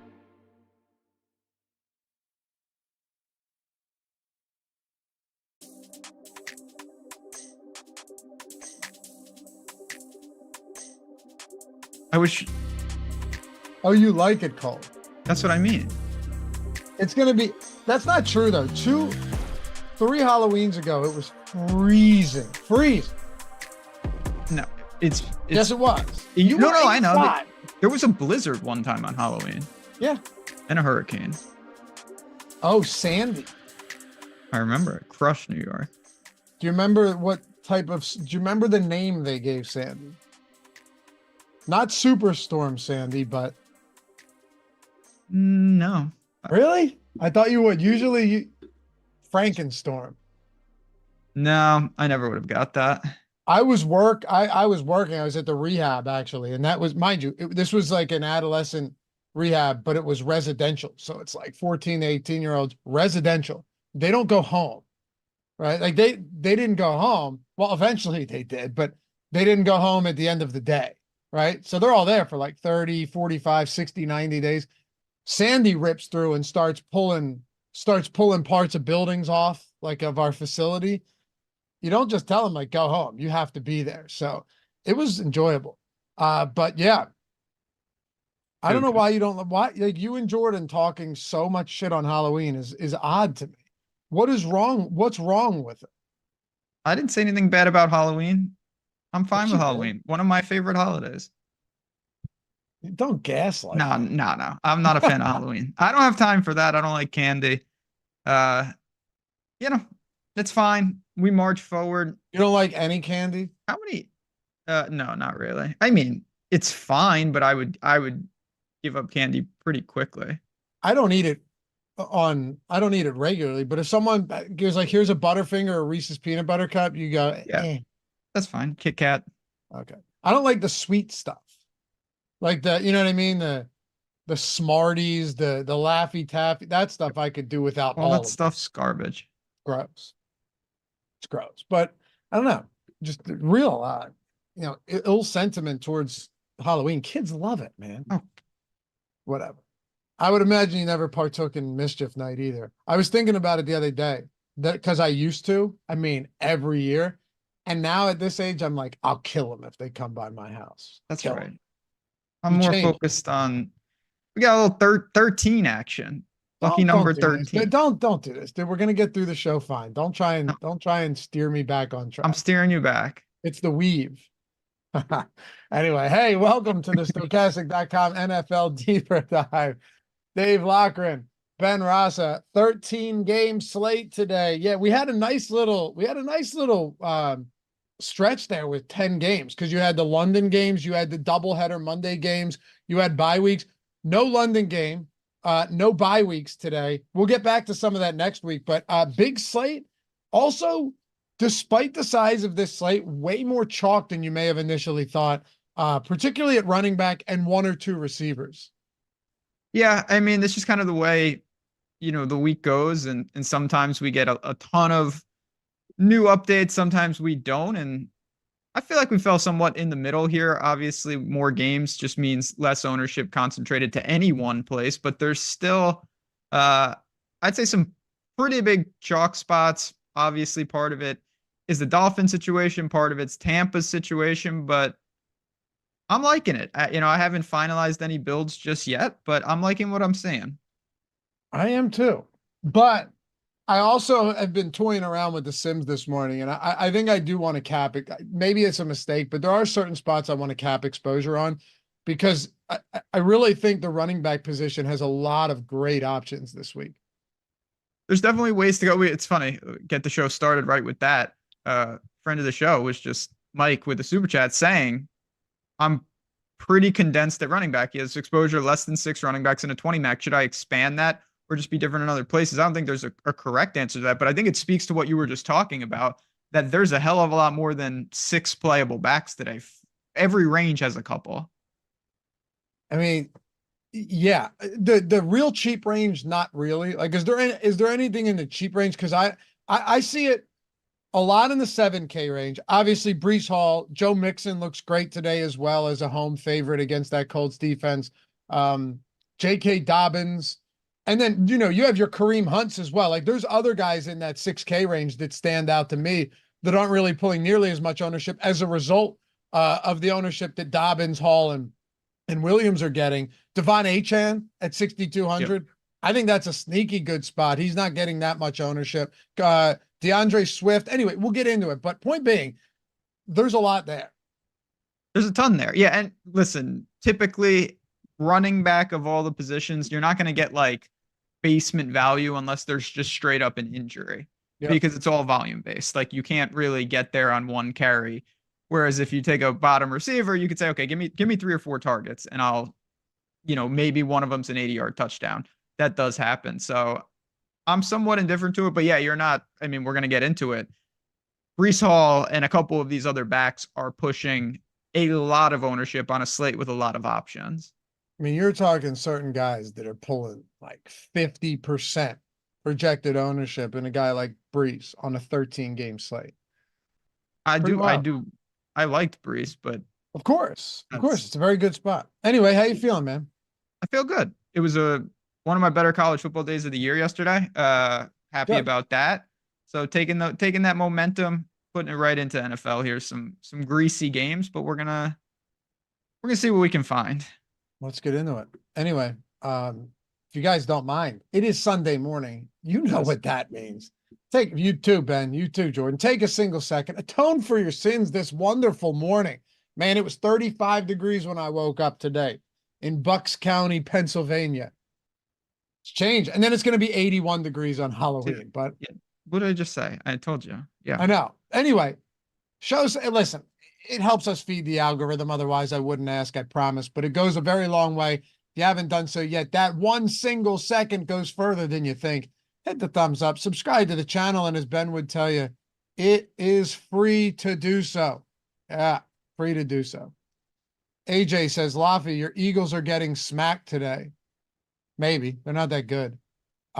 Pittsburgh Brew, how do you get away from Kareem Hunt? Well, dude, in another world, on another slate, Kareem Hunt could be mega chalk today as a 9.5-point favorite against the Raiders. The ways you get away from Kareem Hunt are staring you right in the face when you look at the other players around him. And I like him, but like, he's falling victim to being a casualty of the slate. I have 11% of him right now. He's my 6th highest owned running back, Ben. So I have Kareem Hunt. I'm in the double digits. In another world, he could be like a 40% exposure guy for me. Yep. Again, you just mentioned it, a product of what we have in terms of the depth. And there's just so many different ways to go on the slate. Pay up, pay down, quarterback. It's a fascinating one because I think we just have truly a lot of different builds that will grade out really effective. Me too. Einsteinium says Mitchell gets his first interception today. Quignon's been sick, dude. He's really good. He's a good player. He's going to be, I think he has the potential to be a legitimate lockdown guy. What's up, Obi-Wan? Glad to see all you guys here. Thank you for joining us. Appreciate you spending our morning here on the Deeper Dive. And then, of course, Live Before Lock after that. You ready to dive into this? Let's dive into it. Baltimore 8-point favorites. How about that, by the way? That's coming down. Not surprised. Jameis Winston getting the nod for Cleveland after Deshaun Watson ruptures his Achilles. 45.5-point total here. I will say, we saw Monday night, like Derrick Henry gets off to a slow start. You didn't even see him much until late. And then he just finishes with 160 plus rushing yards, like out of nowhere. If you were to have told me in the third quarter, like you go to bed at the end, like midway through the third quarter, you'd be like, this looks like a disappointing game for Derrick Henry. Nope. 160 plus yards. Guy's an absolute monster. Lamar's a monster. Zay Flowers has been fantastic. He did get banged up and miss some time in that game. Here's what I'll say, though. I have some reservations about this spot. Divisional game. I still have a lot of respect for Cleveland's defense at home. So this is not clearly an indictment on Baltimore's offense, which is, probably the best in football right now. These guys are unstoppable. But you're paying a massive premium across the board on these players in what is actually one of the more difficult matchups in division that you're going to get. Am I reading too far into this, just given the depth that we have at all these positions? No, I definitely don't think so. I think the only thing I'd add to it is from what I've seen, the field is agreeing with you. You know, Lamar and these guys, they're not on the front of people's builds. They're not on the top of people's minds because it's not an easy build. You know, when you throw a guy with that much rushing upside into it, you have to think about things that you just normally aren't considering with Lamar, where it's like, well, he could get there and no one could get there. Like, do I go skinny with Flowers? Is it going to be one of the tight ends? And then, oh yeah, is Derrick Henry just going to seemingly rumble for, like you said, you can keep him somewhat contained, but every carry he has is just another lotto ticket to breaking the slate. And it's just a very dangerous build. So I do think that the Browns can make this a competitive game. I don't think that necessarily is bad for your Ravens if you go there, but yeah, I'm not super high on any of them, and neither is the field. Yeah, it's tough to get there. Do we have Zay Flowers is now expected to play, right? Yeah, I mean, he was sporting a Q tag, but I thought that was more just like, Yeah, he's expected. Okay. I was 'cause gonna he say stayed in that game. what's that? He tweaked an ankle, but then he was, you know, around in that game. Yeah. It wasn't like he was just completely gone. He was out for a little bit though, right? I don't think he played his regular allotment of snaps, then came back. But yeah, I was gonna say Rashad Bateman could be a guy you look to in that spot. But yeah, with all these price points coming up, it's tough. I honestly think on the other side, it's a bit more interesting. Maybe, like, first of all, would you consider Winston stacks here, or are you just kind of one-off in Cleveland? Because I think Cleveland one-offs do make some sense. I think Cleveland one-offs make some sense. I'm not saying that Jameis doesn't make any sense. It's just I didn't find myself needing to do that. Yes, we've seen him. It's not like it's an unknown or a rookie or something, but I wasn't really there. Obviously, Njoku's going to be the focal point of this game. I think that's pretty clear. Well, I'm getting a good amount of them right now, I'll tell you that much. I ran the Sims this morning and I'm getting everything okay over there? I don't know. Some type of device is going off in this house. I don't know. Certainly not mine. Huh. What the hell's going on over there? Spam call. Great. Tell them thanks a lot. And Spammers, man. Yeah, they're everywhere. And Joker looks good though. He looks great. Also, you know, take this for what it's worth, because I'm never going to sit here and just like hype up Jameis Winston, because I think people still have this perception of him that he's the same guy that had that amazing amazing fantasy wise 30-30 season in Tampa. I don't think he's still that guy. I don't think you run the exact same offense, but I will say this much. He has a passing attempts prop on Pinnacle of 35.5 with slight juice to the over, which is still the highest of any player on this slate. So if nothing else, and I believe his pass completions prop is like 20.5 again. So you have to temper expectations here. 21.5 to be fair. But he is expected to throw the football today. A lot. No doubt. And the price point, all of that's very good. They should be trailing. Even with that information though. Okay. And I know, how do you think those targets divvy up though? I just look at this team and it's not like, oh, well, that's a super easy build. You still have flyer wide receivers from Judy to Tillman to whoever. You've got Njoku. You've got a running game that they would like to lean on if they can. So even with that potential volume, I'm just not sold that it's that great of a build. I'd rather just take one of these, like you said, Browns one-offs and hope that they see 6, 8, 10 targets. This guy in chat, Captain America bleeds. Ravens secondary is dog shit. How can you ignore that? Stop the cap. Stop the cap. You stop the caps, bro. Here's the thing. Yeah, obviously Baltimore. All right. Yeah, I don't. In all caps, stop the cap. Yeah, there's a lot going on there. It's the Ravens secondary has not been good at all.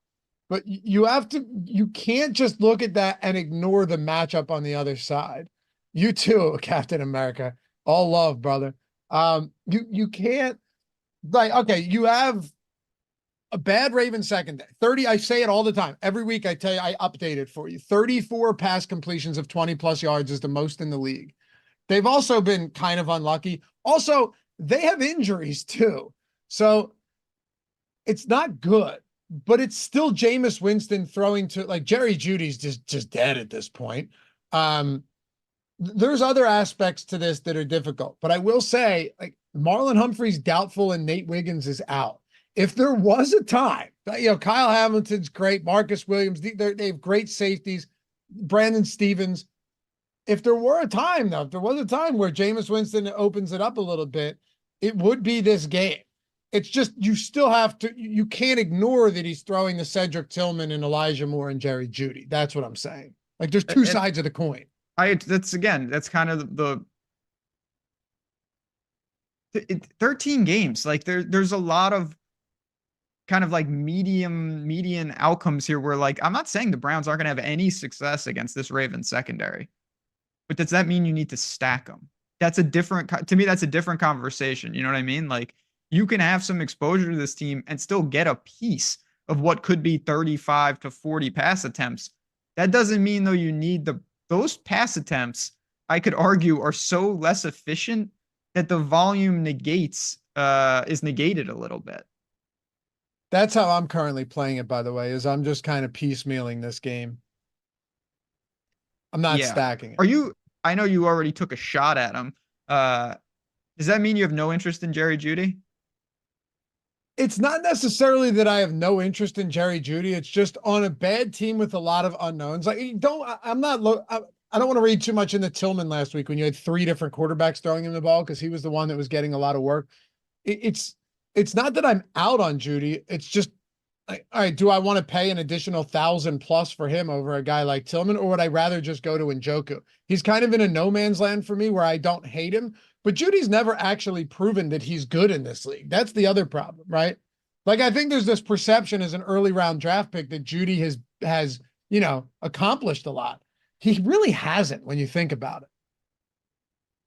Yeah, that's a fair point. I mean, yeah, it's funny because that's where, like, my perception of him stems from college more so. Where he was. What, do you have the perception that I'm alluding to, that he's a lot more accomplished than he is? Yeah. I don't know. That's a bet on talent, but you're right. I mean, if you look, it's been a disaster. It's more how different are the Browns going to look altogether? I think that's a reasonable question when you start changing quarterbacks like this. Agreed. So a little bit of Tillman. I think Njoku's the best spot here personally. And I'm not going to Nick Chubb, not against this run defense, not with him in his second game coming back. Definitely not. All right. Moving on. By the way, chat is active today. God, I love it. Tennessee. It's good stuff. You guys make the wheels turn around. I don't want to, inflate your heads too much, but Josh would never say that. Detroit, 11.5-point favorites, 45-point total. Tajay Spears is out again. DeAndre Hopkins gone, and it looks like Mason Rudolph's getting another start. Is this going to be that game where it's like, you're already anticipating the question? It's going to be something bad. It's either going to be like Tyler Boyd or Calvin Ridley questions. I'm not ready for that. It just feels like it's, because last week I said Buffalo at 8.5. That's crazy. They should be double-digit favorites, hammer the Bills, right? And they ended up just winning easily. I felt the same way when Detroit was at 10.5 and 11. It's at 11.5. It's just the level of parity in football, and all the shit I talked about Tony Pollard early in the week being in a lot of lineups on Wednesday. I'm just like, I'm bracing myself for the Tony Pollard game where he sees every touch, isn't even that efficient, but somehow falls into the end zone twice and has like 28 fantasy points. Yeah, I mean, I'm a big Tony Pollard fan. He's gonna have a shot. It's just, again, so far we're only a couple games in, but it's the same question almost as the Browns. Like, volume not going to be the issue. What exactly is his path to getting there versus Detroit? Like, I don't really see Tennessee running the ball consistently. So is he going to get there with, like, okay, he has, I don't know, 75 yards rushing, 5 targets, maybe he scores? Like, what does that really look like? Because it's not a direct, okay, this is where he's going to go. He doesn't have bonus equity, in my opinion. I like him, but I'm a little concerned against Detroit. I am too. By the way, how disappointing was his pass catching production last week? Well, that was my fault because I had over 2.5 receptions. It was over 3.5. 3.5. I was going to say, not even 2.5, 3.5, and 6 targets. Like when you're a running back and you get 6 targets, you're just cashing that prop because it's not hard to catch it from 1 foot away. Right. But And no, I think he finished with 1 or 2. yeah, he had two receptions for 4 yards. So but he also, you want to look at the positive. He had 16 carries and 6 targets. Like that's for a $6,500 running back. And he was on the field a ton. I always get freaked out about situations like this where I can't see a path. So do I, which is why in my head, I'm like, well, there's clearly a path, you know? Yeah. Well, the path is going to be like, something stupid like Calvin Ridley fumbles 50 yards into the end zone and then Pollard picks it up or something. It's just, yeah, I mean, he's clearly, listen, it's a big opportunity cost in the 6K running back range. He is in play. I think for this team, it's pretty simple. You have him, you have flyer in Tyler Boyd if you want to pay down at wide receiver. And to me, that's it. I have 3% Tony Pollard right now. Okay. So it's not like I'm getting to a ton of them. And I just, yeah, it's tough to get to this team in general. On the other side, though, how about Sam Laporta having a receiving yards prop of 32.5 this week? I know you had some interest in him Tuesday. There was talk of Allen Robinson getting more involved from Dan Campbell. Look, maybe it's true. I can't buy into that. The guy's played like 12 snaps, 9 snaps or whatever all season long. Jamison Williams suspended. Amon-Ra looks the best to me here. I think St. Brown looks the best in this spot. Tennessee, when you look at their numbers, they haven't been bad. They also have defensively, they also haven't faced a lot of good teams. You look at a guy in L'Jarius Sneed going into last week, he had, whether you take PFF with a grain of salt or not, the lowest coverage grade among any qualified cornerback in the league. Like he'd been having a bad season.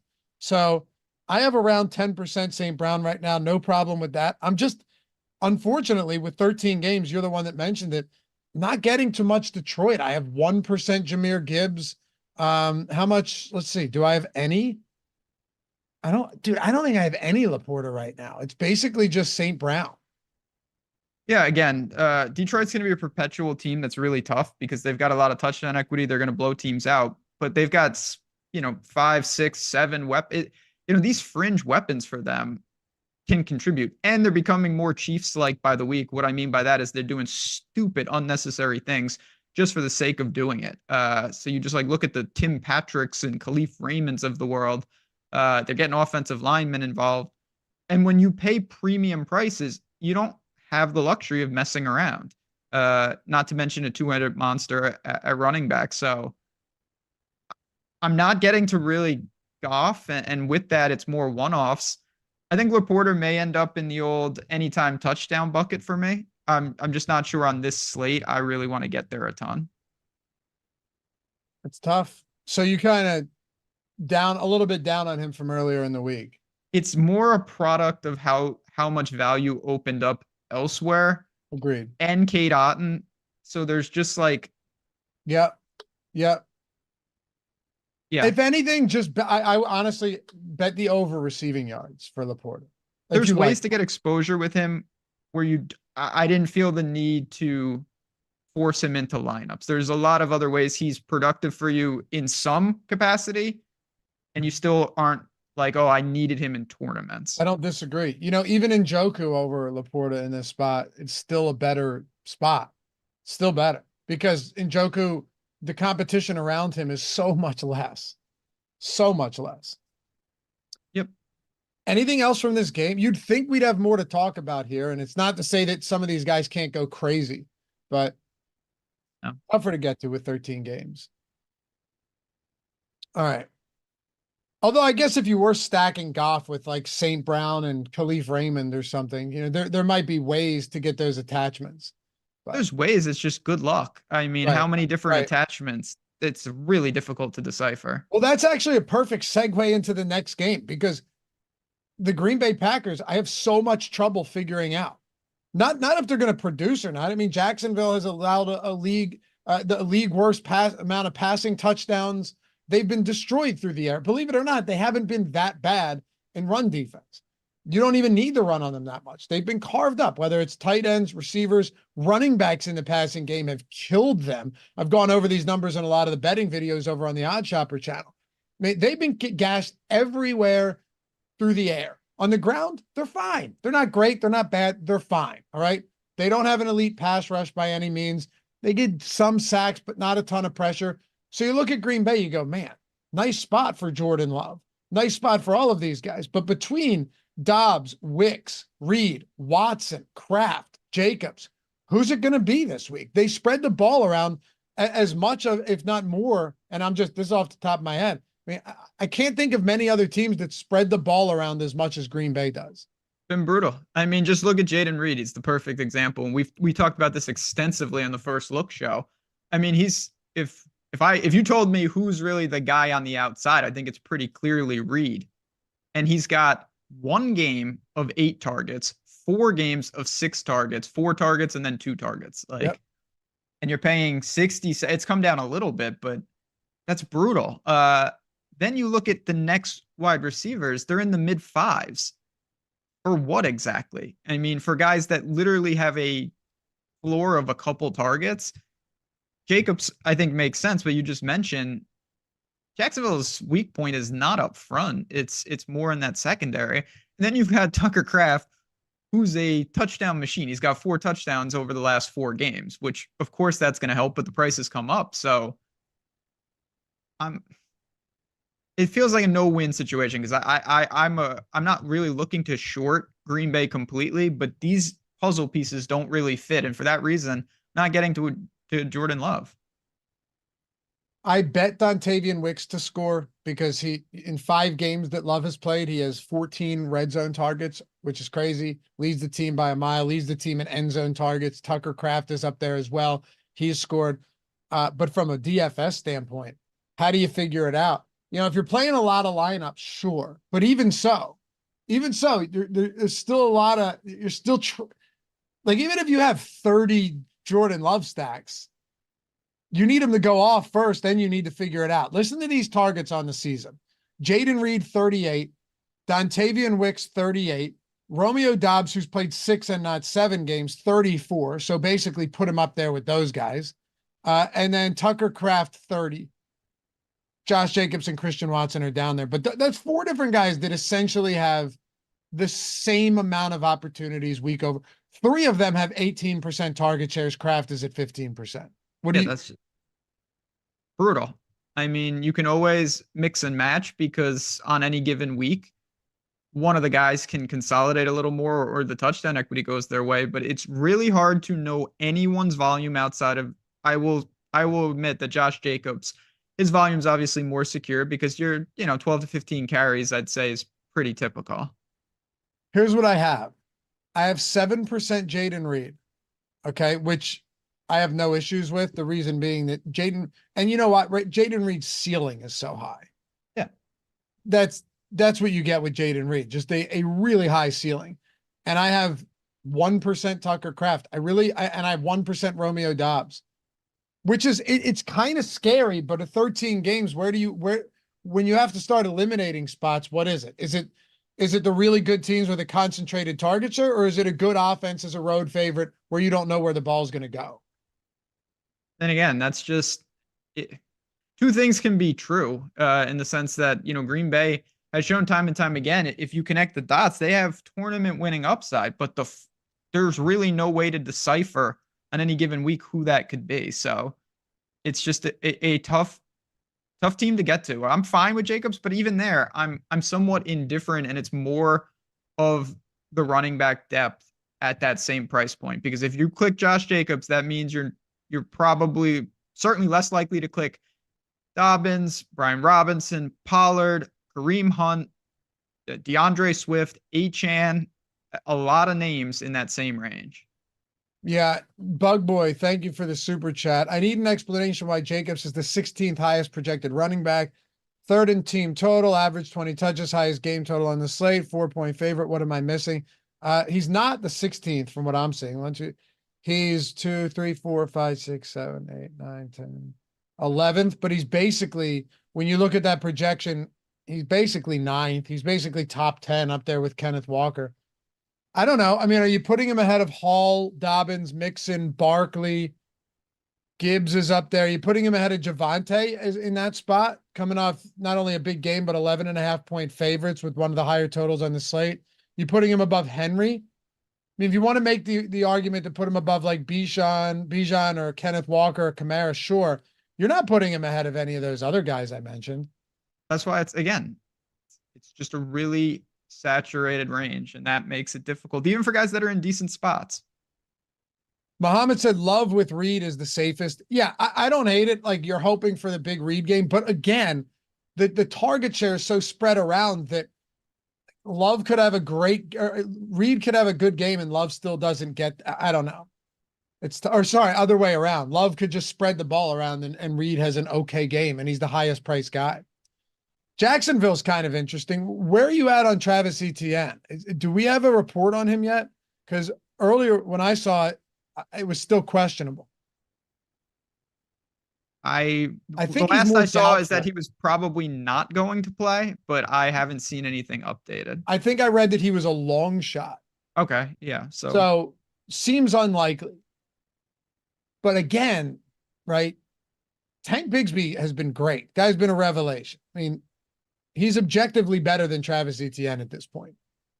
Doug Peterson just has, loyalty, things where he doesn't want to bench a guy after getting hurt, and losing his job. But Bigsby's been better. You want to talk about, okay, here's another guy that could have been really, really popular on another slate, just tougher to get to because they don't use Bigsby enough in the passing game. They use Johnson to the point where, as good as Bigsby's been, if this game goes against them, Bigsby might not be on the field as much. No, not at all. And that's a big concern. Bigsby is so far, it looks like he's shaping up to be a decimal back. Would you say not? I mean, he is doing all of it with rushing production. So you better get a 100-yard bonus and you better score, because if you don't, I don't really see a path to success. And that's scary because I do think Jacksonville has a real shot to be in the game, but they also have a real shot to not be in the game considering they are slight dogs at home. So that's scary. And for that reason, I'm a little concerned about Tank Bigsby. You look at week 6 in London against the Bears. And I think this game could stay very competitive. Don't get me wrong. The line is moving towards Jacksonville. But look at this like from an overarching, look at this from like zoom out and look at the whole slate, like the whole running back position instead of just isolating, fixating on Tank Bigsby. In week 6, remember they got smoked by the Bears in London? Yes. Okay. So Travis Etienne got hurt early on. Bigsby still only played 27% of snaps. Dearness Johnson played 56%. Last week, they smoked in London. They smoked the Patriots. Bigsby had 100-plus yards, 2 touchdowns, 66% of snaps to Dearness Johnson's 34. So these are game script dependent backs. There's a possibility that Bigsby goes off, but wouldn't you rather just have the guy that's always out there? And if he's not always out there, the guy that's a big favorite at home at a similar price point, looking at it like a J.K. Dobbins as a touchdown favorite at home. Yeah, exactly. And we don't know, that's the thing with things. This is a very fluid situation. So you can use that to your advantage or disadvantage. We don't have a huge sample of what happens if Jacksonville falls crazy behind or plays from ahead with Tank Bigsby. We have a couple games and a couple data points, but that's a little freaky. Where are you at on the passing game for Jacksonville? I mean, I've tried the Trevor Lawrence experiment, and I do think, once again, these price points are decently appealing, so I'm not just completely ruling him out. But I will say, you mentioned, Jameis, your boy, we'll get to him, Bo Nix, is popping up all over the Sims when I ran it this morning. Caleb Williams is another name down there, so he's in the discussion, but he's behind some of the guys that I think are just in a better position. Yeah, it's tough for me. Someone said Etienne's already ruled out. Is he officially ruled out? Okay.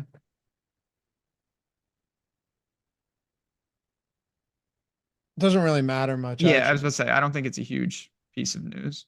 Yeah, I'm still okay. Maybe let me know where the official news came from. But Anyway, let's talk about Philly and Cincinnati. Philly's a 2.5-point road dog, 47.5-point total. Dallas Goedert's out. And then the T. Higgins, we got to pay close attention to that T. Higgins news. That's a big one. He's another one the last I saw that he wasn't going to play. That's what I'm seeing as well. And apparently he hurt himself in like a walkthrough. Yeah, it's a big mess. I love Saquon Barkley, but this is another one of the, I should have just pulled the trigger last week and bought into the narrative, because that was real. You could see it. Like that was the real deal. They bench him. They sat him in the fourth quarter because he wasn't needed. That's like a 200-yard, 2-touchdown game if he plays 60 minutes, but it was just, they demolished the Giants. I don't know how you get to him today when so much of the running back position is loaded with talent. I feel like a broken record saying this about some really great plays today already, and we're only on the fourth game. I mean, I'd rather have that. I know people will be sure to let us know that we're both absolute donkeys, but it's a lot better to say that than just be like, well, he's a great player. He's in play. We know that. Everybody knows that Saquon could rumble. You can find plenty of shows that tell you everybody's in play and then your head spinning at the end. At least we'll take a stand. Yeah. No, I'd rather go down with the ship and say, you know what, this guy, it goes without saying. Derrick Henry's always a perfect example. I say that a lot. You know, Derrick Henry could rumble for 250 yards and 3 touchdowns today, but if that happens, I should lose. And I feel more about like that with Saquon than not. The problem I have with him, you know, you need a huge game. And obviously we know Saquon can do that, but he has to compete with a ridiculous situation of basically he is radioactive if they get to the 1 yard line, if there's pass interference in the end zone. Any of that is not his. And that's really atypical for a back of that price point. I can't think of many backs that are in that range that if you get right to the goal line, they're really in trouble. That's brutal. At that price. I mean, he's a phenomenal running back. I know. He's so good. But so are a lot of these other guys in great matchups as favorites. It's just tough with Hurts. It really is. I mean, you look at some of these games Barkley's had this year. He's had legitimate GPP winning games in 3 of the 6 games that he's played. It's crazy. He's an amazing player. Yeah. And you look at the long rushing attempts that he's had do you know how happy he probably is playing behind a good like one of the best offensive lines coming from New York? It's crazy. But okay, well, let me ask you this, because I'll just be completely upfront with you. Are you getting to Saquon Barkley? Like, looking at exposure right now, do you have Barkley? Because I'm pulling up mine and do I have any? I don't have any right now. It's scary, but I don't know. I don't know how I get there. I feel the same way. It's just, you can always make room, but no, I actually have more interest in going like to a Jalen Hurts, AJ Brown skinny or something like that, or even a +2 with a Calcaterra. Oh, the AJ Brown skinny or Jalen Hurts skinny with AJ Brown is kind of appealing in this game. Yeah. It's a fascinating game because then there's just, oh yeah, you know, Jamar Chase on the other side, who's another. It's just, this game is full of pay up options for the most part. If you're getting to this game, you're allocating a lot of salary. I agree, but I also think that Yosivas could be a really good play here. That's one piece of news we have to see how that factors in. He's not someone I was really considering just because I was keeping T. Higgins somewhat ambiguous, but yeah, that could be another pay down option. I think if Higgins sits, at the very least, he's viable at close to minimum salary in a 47.5-point total game. That's fair. I can't get to Chase Brown right now. There's just too. Listen, if we're not getting to all of these other running backs, it's unlikely that we're getting to Chase Brown or Zach Moss in this game either. That's just not happening. Yeah, it's not happening. It's not. I'm a big Chase Brown fan, but not in this spot. It's tough. Plus, Philly has a better run defense than they've showcased for much of this season. You ready to move on? Yep. All right. Oh, by the way, did you see all of these screenshots pour in from people who just simply took advantage of the tip-off promo, the $1 promo? Been getting tagged on Twitter, which I love to say. I mean, some of the responses, they're like, got the tip off promo for $1. It's already paid off. Got first in the 7.5K mini max, 7.5 mini max. Big shout out to Josh for the Trae Young tournament take. Holy Chad made the Hall of Fame. Thanks to the $1 promo, I turned $3 into 2K. Been following Awesome. Love it for over 5 years. So blessed for this win. Turns out the $1 promo from Faithful was kind of worth it. Shout out to all the boys on the show. Like, that's just a few of them. That's another $1,500 win. He came in first. That's actually $1,650 because he got 6 as well. That was just on the NBA promo, right? What if I told you though, that with the promo essentially ending in a couple of days, like you could still get $1 for all of the NBA for core purposes. Core, it's $100 monthly package with Sims, lineup generator, the single lineup builder, which, you know, everybody has been loving. The obviously contest generator, actual Sims, post contest simulator, use that. Late swap tool for NBA, all of that, right? Ben, what if I said, all right, well, you get 2 days left on that promo, or that link in the description down there, right? The one that says sign up with any of these sports books and get an entire month of core for free, $99 value for any sport you want. What if I told you that all you had to do was click that link, click the claim offer on any of those to make a deposit? And usually it's like a $5, $10 minimum deposit. And now it's not just a couple days for a $1 promo. It's literally the entire month. Not to mention, if you go on Bet365 and do it, you're getting 200 in bonus bets for depositing 10 and betting $5. If you're not on FanDuel yet, you deposit $5, you get $200 in bonus bets when your first bet settles. All you have to do, choose one, click claim offer, sign up using any of those links, and deposit, place a bet. When those bets settle, or that bet, email us at support@stokastic.com. Just simple 4 steps with a screenshot of your settled bet and with the welcome email. You're going to make better lineups, and you're going to essentially get it for free, plus all of the bonus offers. And here is the part, right? Your head's about to explode. I'm telling you, man, All right. you can stack them. So someone here is like, well, I like football better, but I'd like to try basketball, but I don't want to spend all that on basketball. What if I told you that if you're like, you know what, I'll go on Bet365, I'll go on Caesars, I'll go on FanDuel, and I'll go on BetMGM. That's 4 straight months, $400 worth that you could do 2 of NBA, 2 of core, essentially take you into 2025. Well said.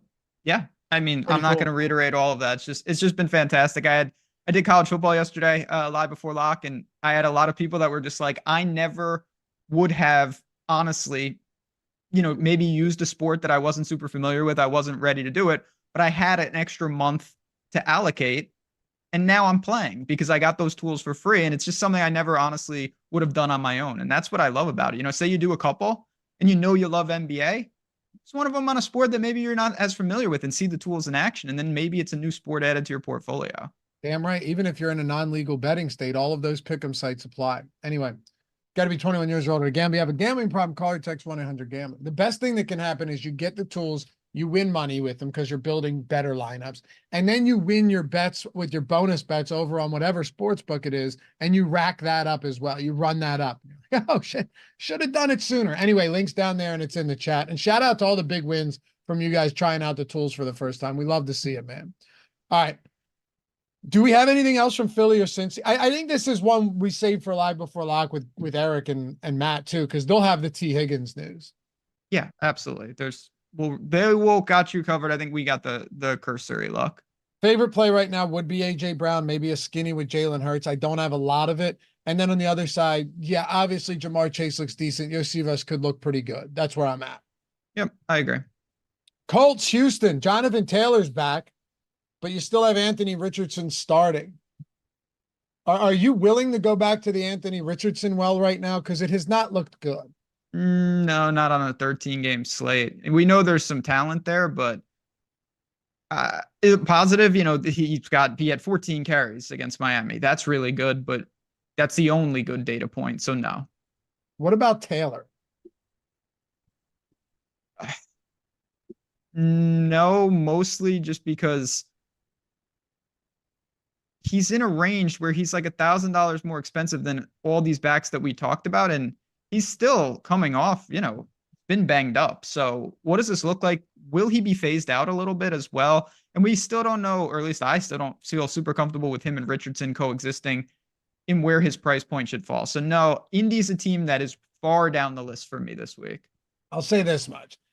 I don't think Trey Sermon's pushing him out of the equation. Trey Sermon's been terrible, but maybe Tyler Goodson in his pass catching work, maybe Goodson gets a little bit of additional work. That wouldn't be great. That would just make it even worse. That's what I mean. Yeah, no, I hear you. I don't have really any Taylor today. Plus, you don't have a guy priced down like he's coming back from injury or anything. You're still paying basically full price for him. Yep. Do you go to pass catchers for Indy? Like I am basically just making sure there's no news that we missed here. Get Indiana out of here. I kind of like Houston in the game for what it's worth. Do you? Okay, so if there's one guy in this game that I'm interested in, it's Joe Mixon. His workload. So he comes back from injury, right? What did he miss? 2 or 3 games, right? I think probably 2 games Mixon missed. And then something like that. Excuse me. And then he comes back. So he missed what? Weeks 3, 4, 5. If they didn't have a bye week, he missed 3 weeks. If they did, I can't remember. Then he only missed 2. Comes back in week 6. They work him in slowly. 13 for 102 and a touchdown, 3 for 30 and a touchdown through the air. Dominated against the Patriots. Then the following week against Green Bay, really close game where CJ Stroud threw for less than 100 yards, 25 for 115 on the ground for Mixon, 2 on 3 targets, didn't do much through the passing game, but that's 28 total looks for Joe Mixon in that game. Like his volume right now is of a clear bell cow back, and now he's close to a touchdown favorite at home against a weak Indy defense. He's a good play. Definitely is. It's one of those things. I always kind of do this where I look and I'm like, well, if you're scoring 2 touchdowns a week, you're going to look good no matter what you're doing. But there's no reason he can't keep that up here. This is a prime spot to do just that again. I mean, he has every opportunity. And with this offense, it does seem, again, it's only a couple games. I think it's pretty clear that Nico Collins' absence is being shouldered partly by the rushing attack, not just additional pass catchers. You know what I mean? It's not someone didn't just slide into Nico Collins' role. Joe Mixon has stepped up to really fill that void because they need it. Big time. And Muhammad said the Colts are getting players back on defense, no doubt. Most notably, in my opinion, DeForest Buckner's healthy off the IR, but I still think the Mixon volume is crazy. And it's perfect game script. Yeah, like he's gonna still be used, you would think, a lot. What's the spread on this now? Is it still 5, right? It's been bouncing around right around there, yeah. Yeah, 5, 5.5, not down to 4.5, right? Let me just quickly pull up OddsShop. I'll tell you in literally 1 second. Live odds screen is free, by the way. I use it every single day and I use it frequently. Yes. 5, 5.5, 4.5 too. So where's the 4.5? You got 4.5s at BetMGM and ESPN Bet and Fanatics. You've got a 5.5 at FanDuel, and you've got 5s basically everywhere else. The 4.5s minus 120 on Houston. There's 2 4.5s at minus 110. Really? Yep. Okay. So you can get what you want. What's that? I said you can kind of get what you want in terms of yeah. Which, by the way, makes these games scarier when you see stuff like that. Yeah, it's a freaky situation. The books are disagreeing. Yeah, right. Jonathan Taylor, though, on one side, Joe Mixon on the other. I prefer Mixon here. Pass catchers. Do you go to Dell? Do you go to Dell after a terrible game? You go to Diggs? Do you look towards maybe a Dalton Schultz who's really disappointed since Nico Collins went down? Are there other spots here you're willing to, kind of grab? So I think Tank Dell is certainly playable. Obviously, last week was not it, but stuff. I don't look at the whole CJ Stroud. Didn't even clear the rare 100-yard passing bonus that doesn't actually exist. So when that happens, it's just a complete throwaway for me. Having said that, is Tank Dell someone that I'm prioritizing? Definitely not. If he pops up in a lineup, I'm very comfortable. But no, I don't think it's Mixon or pass for Houston. Guitar, what's up, Guitar Z, man? Said first night, first place in the $3 DraftKings. Hell yeah. Always appreciate you hanging out, dude. He said, you don't have to know anything about sports. Just get a knowledge of math and Sims and you're good. That's not wrong. That's even pushing it too, because I'm no mathematician. And we have set this up so it's very, very flexible and customizable. Does that stuff help? Absolutely. Do you need to be like familiar with deep end coding? Absolutely not. Yep. We let the devs do that part. We just press the buttons. Yep. Devin asked, still learning the tools. Is there a way to do mass late swap or pivot off a player who gets marked as out in multiples on DraftKings, or do I need to do them one at a? No, dude, we have a late swap simulator. Just look super easy. I mean, you want to talk about the easiest process ever. Just, grab the file from DraftKings, upload it to the late swap simulator, right? Over on in the Sims tools. And then just go through the simple, it's like a 3 or 4 step process. It's huge for NBA, but it can also be super valuable for NFL as well. If you're not just trying to like global swap somebody out and you want it to fit your builds, it's really, really simple. And then you can decide which ones you want to select in the swap, or you can just, I usually like, cause I'll be short on time, Ben, I'll just select like all of the top ones. Yep. Like the highest Sims ones, but yeah. Yeah. Elway's Army. What's up, Dave? Tools plus logo equals print money. Yeah, dude, you've been the king of the Stokastic avatar up there. Yeah. He maxed out his gold tier like a week into the new Hall of Fame format. Nothing wrong with that. Yeah, he did. All right. Jets in New England. All right. Look, Breece Hall just profiles as a phenomenal play today. So I'm not going to ask you if you like him, if he's a good, nothing. None of that really matters. Plus, Braylon Allen's getting less work as the season goes on. Breece Hall's getting more. They've just fallen into some ugly game scripts. I know you were thrilled with that Sunday night game against Pittsburgh last week. Yeah, no, there's nothing. That was a game that just, that's why I love football. And, the demise what's that? of, I'm just saying the demise of Breece Hall may have been overstated by a lot of people. He seems to have firm control. They stunk, but yeah, I missed the game. So, if they don't figure it out this week, it might already be over, but it's over. You get Hassan Reddick back. You have Devontae Adams another week. Like, if you can't figure it out this week against the Patriots, I don't care if it's a road divisional game. Yeah, they're going to fire the coach again. Yeah, it's second guy's out. Here's what I want to ask you though. Again, me going, hey, do you like Breece Hall today? That's just a dumb question. There's no rational reason not to like Breece Hall, but are you good getting just an exorbitant amount of Breece Hall? That's the better question. Yeah, obviously you have to put context in it. I think the answer is yes. And the reason I'm saying that is you have to consider what the field is doing. I've made this mistake many times, over the years where I say, okay, I like this guy. I like him a lot. I'm gonna put him in a third of my lineups. And then he does really well. And I'm like, sick. And he's 32% owned. He's 38%. It's like, well, I didn't do anything. You have to, if you like Breece Hall today and you really want to get over the field, looks like right now you're going to need him in more than 50% of your lineups. So that right there pushes the envelope for you. Now, on the flip side of it, you can say, you know what, I'm not in love with Breece Hall today. I still want a healthy amount. I'm going to take 30% of them. That's a nice chunk, but you're under. It would probably be a net positive if he doesn't get there. So for me, I'm more saying I'm going to be close to the field, maybe slightly over the field in allocation, because I really do like the spot. And I think it's pretty clear that Breece Hall is in firm control of the backfield. He is. By the way, Mike says, love you guys. Love the show. Thanks, Mike. Appreciate you. And shout out to Guitar Z-Man for gifting. That's been really nice today. Membership. I know. I'm telling you, sometimes it just puts you in a good mood. Means we're all going to lose, huh? I mean, Chad, I'm kidding. We're going to have a great day. Someone's going to win the Millie. Ross said, Avatar's winning the Millie today. Hot take. He should. He deserves it. Who? No, I deserve it. Oh, you said you are? I thought you said Guitar Z-Man's going to win the Millie. No, I said someone with a Stokastic avatar is winning the Millie today. That's a hot take, and you can clip it when I'm right. Gotcha. That'd be awesome. It'd be more awesome if it's me, but I'll settle for someone else too. Hold on. Let's just, I want to do something again. Hold on. Ben, who do you think wins the Millie tonight? I think that I'm going to win the Millie.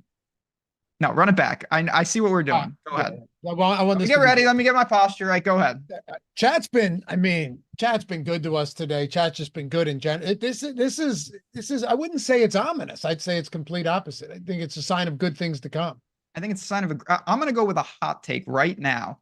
Someone with a Stokastic avatar When you scroll to the top of the millie, boom, Stokastic avatar Okay. wins the millie today. Wow. All right. All All right. right. Love it. Make sure And you're cut. rocking the avatar, because listen, we got a surprise. Anybody that wins the millie with the avatar, I'm not telling you what it is yet. It's the platinum tier. Hasn't been done since we made the new one. It's exciting. You don't even know what it is. I actually don't know. No, you don't. I'm a little nervous. Stokastic.com/HOF. You don't need the millie to get a lot of value. Just download that avatar, use it wherever it is you play. If you're not doing so yet, what are you doing? Upload it wherever it is you play. Finish top 3 in a field of 5,000 or more. Even if it's the mini max or a 10, like the dime package, the 10-cent entry, as long as it's 5,000 or more, you're getting in bronze for your first win. $200 value, Sims Max for any sport. That's a $200 monthly value. Win twice, Sims Max for another month, plus another week of any other sports you want. 3 times gold tier, $550 value, free month of every sport, Sims All Access. Yeah, and if you get a 20K plus win, field size doesn't matter. Get that beautiful ring. Get inducted into the Ring of Honor. Custom engraved ring, spinning display case. Ben, just look at them glisten. Yeah, it's beautiful. They're beautiful things. Anyway, Stokastic.com/HOF. Let's go. Stokastic avatar in the millie. Let's see what happens. All right. Outside of the Jets, or outside of Breece Hall, I don't have anybody from the Jets. Or this game. So Correct. Yeah. Jalen Polk is out, but that does nothing. well, No Ramondre for you? nope. Just I see as an unnecessary with the team with this kind of touchdown equity. I still respect the Jets defense. Agreed. I'm with you. Atlanta, Tampa. All right. The Atlanta Falcons are in a pretty decent spot here. 2.5-point favorites. Do you think this feels like one of those spots where the books are saying, hey, lay that 2.5 on Atlanta inside a field goal. Doesn't that look good? Doesn't that look good? Evans is out. Godwin's out. Jamel Dean is out. They're missing several guys in the secondary. They're 2 top playmakers. Ooh. Doesn't that feel like they're baiting you into it? Woke up, went to my Discord over on Tails. First message I read this morning was, what is going on with this Atlanta spread? This feels like a huge trap. And I couldn't agree more. This is a weird game. Division, enticing on a lot of different levels. Atlanta's just a tricky team. They've got these weapons, and we're starting to see it with Bijan. There's no doubt about it. I'm not really on him much today. I think I'd rather go to a pass catcher, and that's probably a Drake London situation. Dare I say that Kyle Pitts is playable? Not my favorite, but I don't think he's unplayable at 44. Not getting to Cousins. Not really going to take a shot with McLeod. Like Atlanta in life, don't like him on the slate. I agree. There is one guy that is somewhat interesting to me. On Atlanta? Yeah. Darnell Mooney. I didn't even consider him, to be honest. I don't blame you because the price is tough. And I'm also not just looking at last game against Atlanta, because I'm pretty sure he had an insane game. I think he had 16 targets against Tampa. Yeah, and like 2 touchdowns and 100 yards or something, right? I mean, if he didn't do anything he had 9 for 105 and 2. Sure, why not? It's just a really, really good matchup outside for him. Dean is out. They have an undrafted free agent guy that's like their secondary is in a lot of trouble. Mooney is my, mega mind genius kind of value, kind of mid-range guy this week. I mean, I love that call in the sense that that's the type of stand where you're like, okay, I'm getting exposure to a decent offense. He's not going to be popular at all. No. I get it. He's certainly someone that I didn't even consider. But you told me you want to take a shot there. I get it. I think most people in this game, me included, are looking for pay down wide receivers. If you ask me what's the theme of this game, it is cheap pass catchers for Tampa. For sure. I just don't think anyone's going to play Darnell Mooney at all. And it's a decent spot. It's actually a really good spot for Darnell. I don't disagree with either of that. On the other side, now this is perfect question from our friend Jake DeWitt. What's up, brother? He said, Laffy, I'm still on Rachaad White. Tell me if I'm a mega mind genius or a bumbling dipshit. I get what he's saying is, like, does Rachaad White just get used heavily in the passing game? Which is entirely possible. And if this game actually stays true to the spread, we saw last week, he's still getting work on the ground. So it's not crazy. No, I mean, I can tell you from years of experience, the lines between Megamind Genius and Bumbling Dipshit usually almost intersect. So you live very dangerously, and this is a good example of it, because if they split him out and he has another, 6-8 targets, he chips in with some timely runs, finds the end zone, he's going to look really good. The downside is, what if he has 8 carries and 4 targets and he's got no chance for a bonus? The touchdown equity is not good. I mean, on the year for Rachaad White, he's got 2 touchdowns, and they both came last week as passes, as receptions. So, yeah, I'm not. Everyone would say the same thing, but that doesn't mean it's wrong. Give me $300 and I'll just go get Javonte. Yeah, exactly. But that's where Jake's Megamind Genius play comes That's in. why it's. Yeah. Yep. Would you say in the Venn diagram of Megamind Genius and Bumbling Dipshit, there's just like tiny little slivers that aren't overlapping each other? Yes, exactly. Tiny little. That's where you have to find. You have to find those little crevices of straight fire. But for the most part, it overlaps. Let me tell you. You know what? We need to make a Venn diagram. Can you do a Venn diagram with just 2 circles? Like, does that count? What do you mean? Where they're just like an 8? Like, yeah, basically. I mean, I guess, I yeah. guess it works, right? We need to make that for a graphic on the show, where like I'll you work put it on up, and it's just like the tiny slivers are like the overlap. The biggest, 95% is overlapping Megamind Genius and Bumbling Dipshit. Oh yeah, that's Which doesn't mean that it's going to be wrong. It just means that if it doesn't work, you look like a moron. That's why no one else is doing it. But that's the extent of it for me. I think if you're starved for value, you could look to particularly Trey Palmer or Cade Otton. Everyone I've talked to about Cade Otton is amazed that he wasn't concussed last week, but he had to have had 3. I think he was. Every person says the same thing. Yeah, but he had 10 targets, and he's going to be busy. He's going to be very chalky at tight end, so you can always pivot. It's a high variance position, but he also makes a lot of sense. Yeah. Jake said a Venn diagram is literally 2. I always saw him with like 3 circles, like the overlap. Well, there is that, but yeah, when I think of a Venn diagram, I think of 2 circles. 2? All right. Not my forte. So then it works. Jay asks, am I the only one who loves DeAndre Hopkins today? Probably. Yeah, I'm not there. Look, I don't think it's crazy to go to DeAndre. I'll never try and talk you off of a $4,900 DeAndre Hopkins with Patrick Mahomes. Quite frankly, this could be the spot I end up looking back on and go, I didn't have enough sub 5K DeAndre Hopkins. Yeah, if he beats me, more power to anyone that rostered him. You know what though? I'm gonna go to this real quick because we might get later in the show and we don't have as much time and we're kind of rushing through that spot. Like, maybe we're just forgetting that when what if DeAndre Hopkins just isn't nearly as washed? Like, he hasn't had a good quarterback in a century at this point. That's true. I'm saying though, it's super easy to look at DeAndre Hopkins as just kind of, okay, he's playing himself slowly out of the league. Here's his last chance to have an opportunity in Kansas City where, he'll contribute, but he won't contribute much. What happens if he goes like human joystick mode again? And you go, wait a second, Patrick Mahomes is throwing him the football. How did I miss that?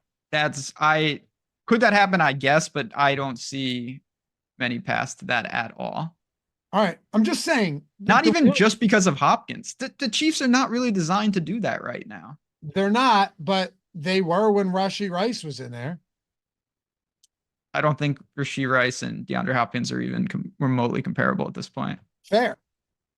I'm just saying that we haven't seen Hopkins in a while. Like Juju Smith-Schuster's a perfect example of a guy that even I was saying, he's done. He's cooked. He hasn't done shit in forever.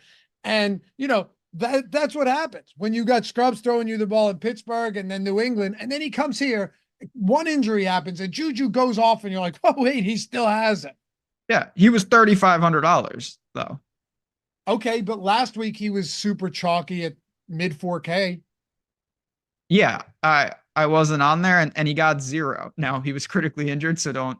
I'm obviously joking there with the hamstring, but yeah, I listen. You want to be early on. We just discussed the Venn diagrams. This is another example of you're going to look like a genius or an absolute stooge, depending on what you do there, and that's never a bad thing. Yep, pretty much. Someone asked Judy or Hopkins. For me, it's Hopkins. It's Judy. I knew it. You cannot quit Jerry Judy. I take Rager over both. I'm coming around on Hopkins a little bit at that price point. Yeah. By the way, just to close out Tampa, K. Dotton, yes. Pass catchers in this spot, because it's you're gonna have to take some real chances here. But if you do happen to get one right, if you happen to get one of these non-K. Dotton guys right, that could go a very long way when you're talking McMillan, Palmer, Shepard, and the like. Agree. If I was ordering them, I would go Palmer, McMillan, and then Shepard. Palmer, McMillan, Shepard. Okay. Interesting. Okay, so Palmer over McMillan this week. I would, yeah. All right. I have McMillan and Palmer very close. Shepard is fine as well. Are you getting to these guys though? That would be a better question. Palmer is someone that if I'm in need of value, and there's some builds I was messing around with this morning that was like, can I go get, like, I made a build this morning, and again, I'm not sure if it'll end up as anything final, but it had Saquon and Chase in it. And what I did to do that was basically pepper a couple of pay down wide receivers. Palmer was one of them. I have 20% Palmer right now. Yeah, I mean, decent amount. 6% McMillan. I'm not surprised by any of that. It's a good pay down spot. And if you're trying to pay up for like a Philly stack or some of these other expensive stacks, you're going to need value there. Now, let me not bury the lead on you, Ben. I also have, like, my highest exposed tight end by a mile is K. Dot. Like, I have a ton of K. Dot. Hard not to like that. We had super chat from Goody too. This is a good question about if you're building like a, say, $100 in the SPY or just a single entry Sims generator or single entry builder. You know, I honestly don't think you can really go wrong. What I personally do is I work off the generator, and then a lot of times I take that lineup, I put it into the single lineup simulator, and then I start to play around with it and just see if I can modify it a little bit. So I kind of work from one tool to the other, but that's just me. No, it's a good way to do it. Plus, you're going to find your own way to work with these tools and kind of massage them in your favor. Yeah. That's what I do with the Sims every week. Sometimes it actually works. All right, let's move on. And of course, guys, stick around. I say this all the time. Like, for those of you that stick through this entire show, because I know it's an hour and a half, right? It's a straight marathon of shows. You had Greg beforehand. For those of you that are here, even if you're building lineups, you're going to be building lineups from that 11:30 to 1 window, Eastern time, of course. Even if you have like Matt and Eric on, Lindy on in the background, just make sure you're listening to what these guys say. They provide really valuable information coming up after this. And you're going to have that injury news, that injury report at 11:30, which is huge. Caleb Wiggins, thank you for the super chat. Let's not also forget Captain Kirk, though, for 500. Hold on. Who's he talking about? Who's he talking about? Cousins? What's the 500 I'm missing? I don't know. Maybe it's a reference to like Jeopardy. What, Jordan? Oh, I bet you're right. Yep, Kirk Cousins had the 509 spot against Tampa. Yeah, that's right. Yeah. But I'm thinking it's Jeopardy. Just don't listen to me. I don't read too much into that. It's just I don't read too much into like one prior performance, especially in a divisional game. But yes, Kirk carved them up for sure. Arizona, Miami. My highest exposed wide receiver is Tyreek Hill, Ben. I have no shame in saying that. I'm not changing anything. If I get burned for being over the field on a 7K, this is DraftKings specific, 7K Tyreek Hill, then I will be able to sleep like a baby tonight. I do not care. That price point is simply way too cheap. He's $7,600 on FanDuel as well. I don't understand what the sites did, not preemptively pricing these guys up with Tua Tagovailoa's return being known by everybody, right? It was imminent for weeks now, particularly this week. I just have an insane amount of Tyreek Hill this week. I gave Devon Achane a boost as well. Not crazy, but I have around 15%. I like that. I'm not getting to a boatload of Tua stacks, right? I think I have 6 or 7% Tua Tagovailoa, not a ton of Jalen Waddle. Really, the two spots that I have the most of here. Actually, that's 13% Waddle, but a ton of Tyreek Hill, 15% Achane, and then some Dolphin stacks. Want to say one thing to you before you run with this game. Feel free to take both sides. I know it's crazy because they do have kind of the two-headed monster in that backfield with Raheem Mostert still being good.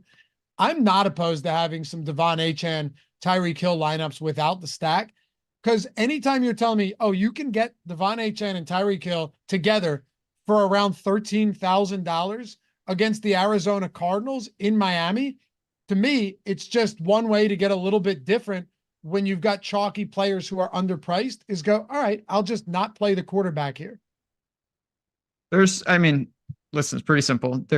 This is why I love DFS, because the game theory aspect of it. There's no chance that Tyreek Hill and I'd say Achane they're mispriced. They are priced too low, but everybody knows that. So at some point, did the scales tip so severely that you're saying I'm willing to roll the dice the other way? To me, the answer, just probably because it's 13 games, is no. I don't think it's tipped too much, and for that reason, I like both of them quite a bit. I'm not getting to Tua.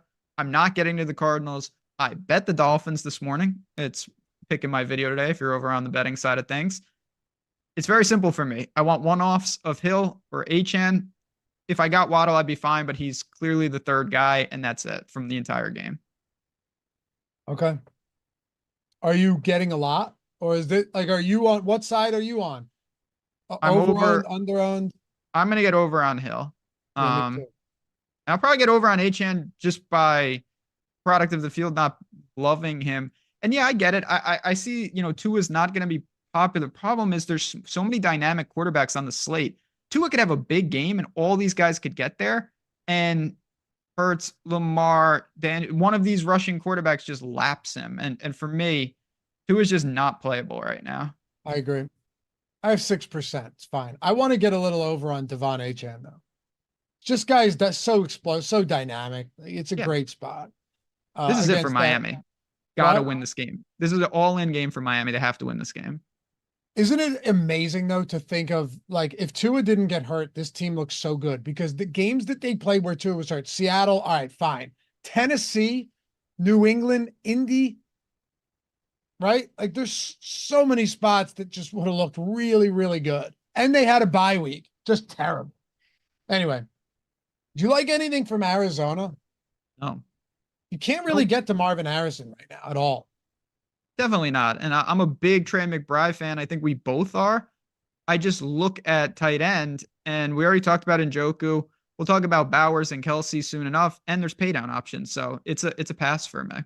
I have 7% McBride, and I'm perfectly fine with that number. I'm basically in lockstep with the field, and I think that's okay. But that's it. T. Higgins is inactive. No surprise. Sorry? Yeah, I'm not surprised, to be honest, just given what we have heard. Neither am I. Just throwing it out there. No T. Higgins today. I also don't really have any James Conner, Ben. No, I like James Conner. He's been awesome this year, but no. All right. Buffalo, New England, or Seattle. Buffalo laying 3 on the road, 45-point total here. Only real news, Curtis Samuel's out, but earlier in the week I was telling you, hey, maybe this is a spot that I try and get to some Amari. I don't know how I'm going to do it this week at that price point. I would love to, and what I think could really be a shootout. I don't see how I make it work. I'm looking and look, I don't just, you know this, I don't just go off of exposure like, oh, I like a guy or I don't like a guy. I inject a lot of my own thoughts into some of this stuff. Try not to go overboard. I want to trust the tools. But if there's a spot I really like, I might give him a bit of a boost. Just want to get a little bit more of him. Maybe there's something, you know, that I want to take a shot on. I have 3% Amari Cooper today, and I'm not surprised. It's just such a deep slate. 13 games. There's so much there. Josh Allen, how much Josh Allen do I have? Yeah, I basically have no Josh Allen. It's scary, but just not getting to these guys. Amari, to me, I mean, just knowing what you've already described, like that's the Mooney shares. You don't have a ton of room for multiple flyers at the same range. Like you kind of have to pick and choose or spread it really thin. And these guys are low owned, so you can get over on a lot of them. But that's where someone like Amari is going to fall in. He's in a dead range. He's not on the top of people's minds, certainly not on mine. And neither are the Bills. I think the Bills will be fine. I always think you go to Josh Allen because he's Josh Allen. But I have guys like Hurts ahead of him. I flipped and flopped a little on that throughout the week. But Bills are another casualty of the slate. You know, James Cook and guys like that. It's not happening for me. I saw somebody had mentioned Dalton Kincaid, but how? I bet him to score every week, and he almost scores every week, but he never scores any week. It's highly disturbing. Lucas Smith, Laffy, and Rasa. Do I go Javante or HN? I like them both. I have more Javante as a massive favorite today. Agree, but I would love both of them in lineups. Me too. The fact that Estime, I don't know if you guys saw this, but Javante Williams gifted Audric Estime a football to carry around all week because he fumbled again. You know, they might work him back in. It'd probably be a pretty opportunistic time to do so against a terrible Carolina team. But you would think that Javante still gets a lot of work. Orion with a super chat. FanDuel tournament, Swift and Chase or Walker and London. Ooh, that's a good one. That's good. Swift I think I'd lean Chase for Swift. me. What? I'm sorry to jump in. I for me, it's Swift and Chase. Same with me. Same with me. But I like actually both of those quite a bit. Can we get to anything for this Buffalo spot? I mean, if you do, I think it's going to be some combination of a one-off Amari or a skinny with Josh Allen, but no, not for me. Okay. Kincaid on FanDuel. That's a good point. Kincaid 4,000 on FanDuel. That's right. That price on Kincaid. I mentioned Greg and I talked about it. We built lineups on Wednesday. Yes, the 4K on Kincaid on FanDuel is a clear mispricing. I'm not sure what they did there, but it's clearly an error. Yes. So that's totally different situation. Good call. Yep, that's we talked about on Wednesday. I forgot to bring that back up. So thank you, Kelly, and whoever else decided to mention that. Hold on. Okay. We can answer that in a second. Ownership is updated. Pierre said, good. All right. Ownership updated in the tools. Jordan, do me a favor. We have about 10 minutes left. Run one more Sims for us to close out the show. And we'll see what it looks like at the end of this one. There's weather here. There's rain and wind. I don't know how much of a difference it's going to make. The total's 45. It has come down a little bit, as a matter of fact. The bigger thing on the Seattle side is the Metcalf. You know, with Metcalf not expected to play in this game, now you've got Tyler Lockett, you have JSN, Kenneth Walker. Kenneth Walker, I really like him. He's just expensive. He's very expensive.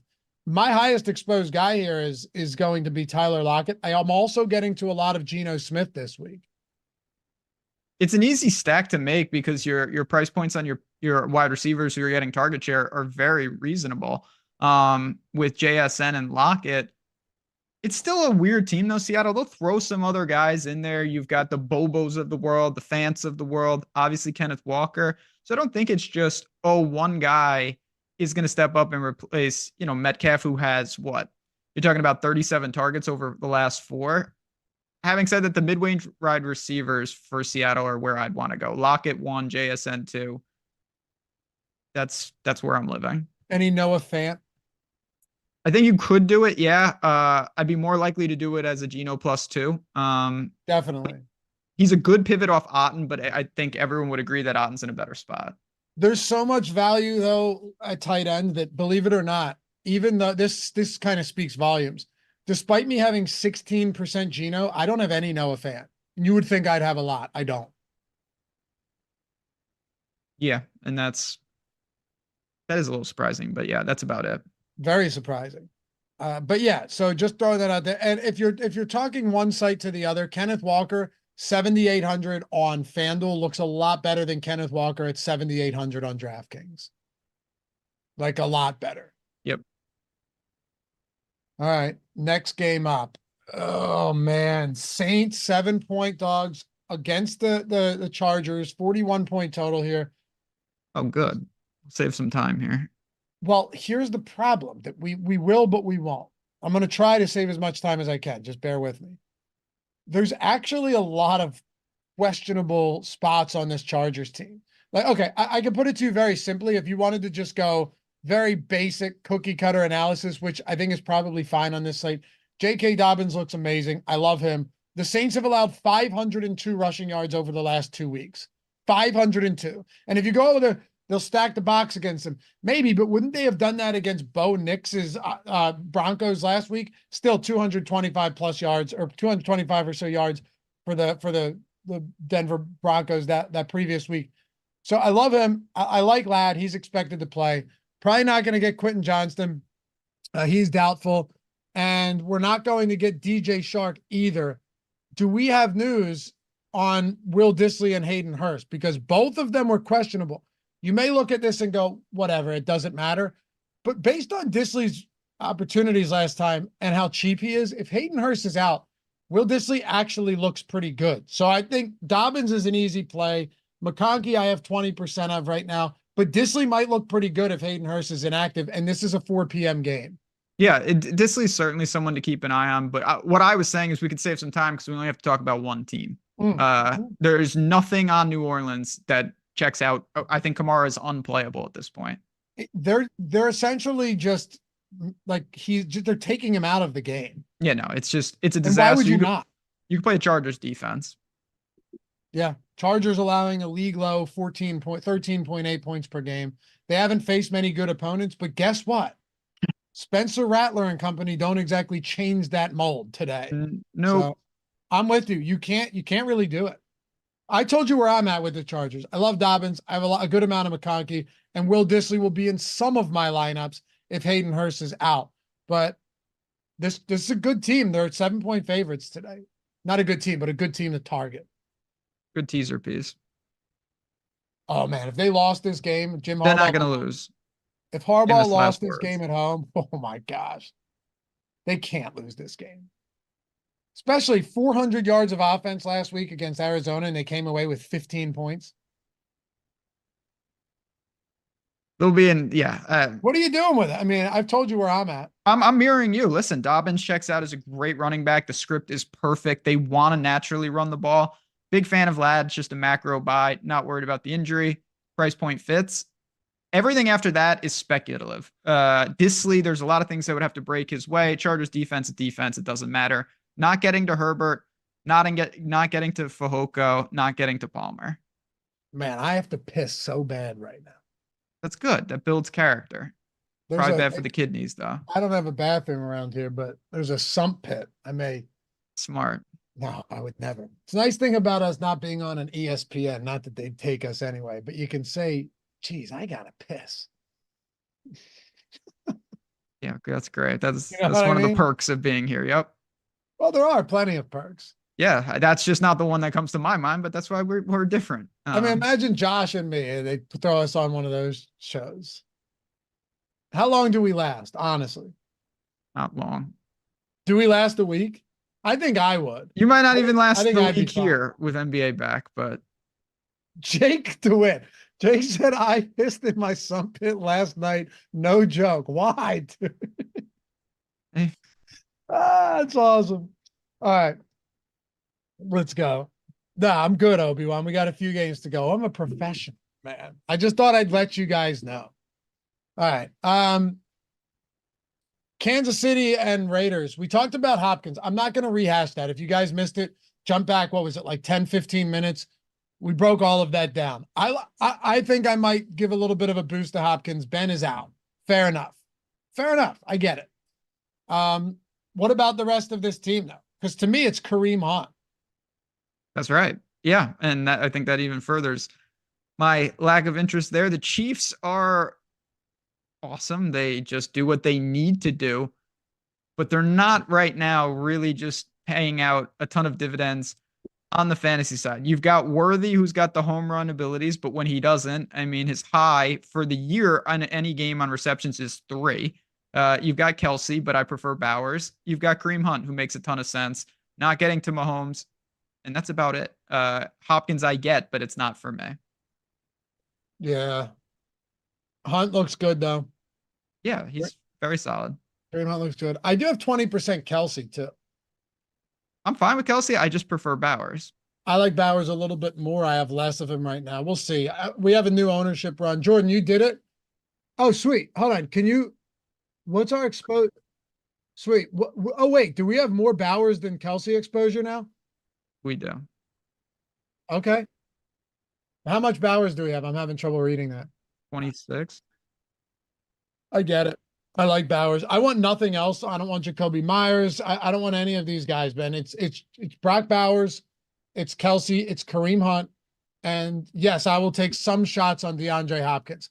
The great thing about DeAndre Hopkins is that you don't really need to have a firm, hard stand on DeAndre Hopkins because it's not like he's going to be wildly popular. No, he's a flyer. And with that, you can take a nuanced position and still get exposure. So I get that. It's just, I'm more focusing on like trying to hyper focus on some of my main lineups, and he's just not going to crack them. Totally get that. Jordan, do me one favor. Go to projections real quick because I didn't run a new Sims yet. I'll do it after the show. At this point, what's the point? And just go to search DeAndre Hopkins. What do we have his ownership projection at?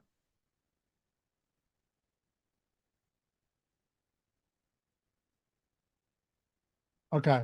So, I mean, you're getting over if you play him. What's that?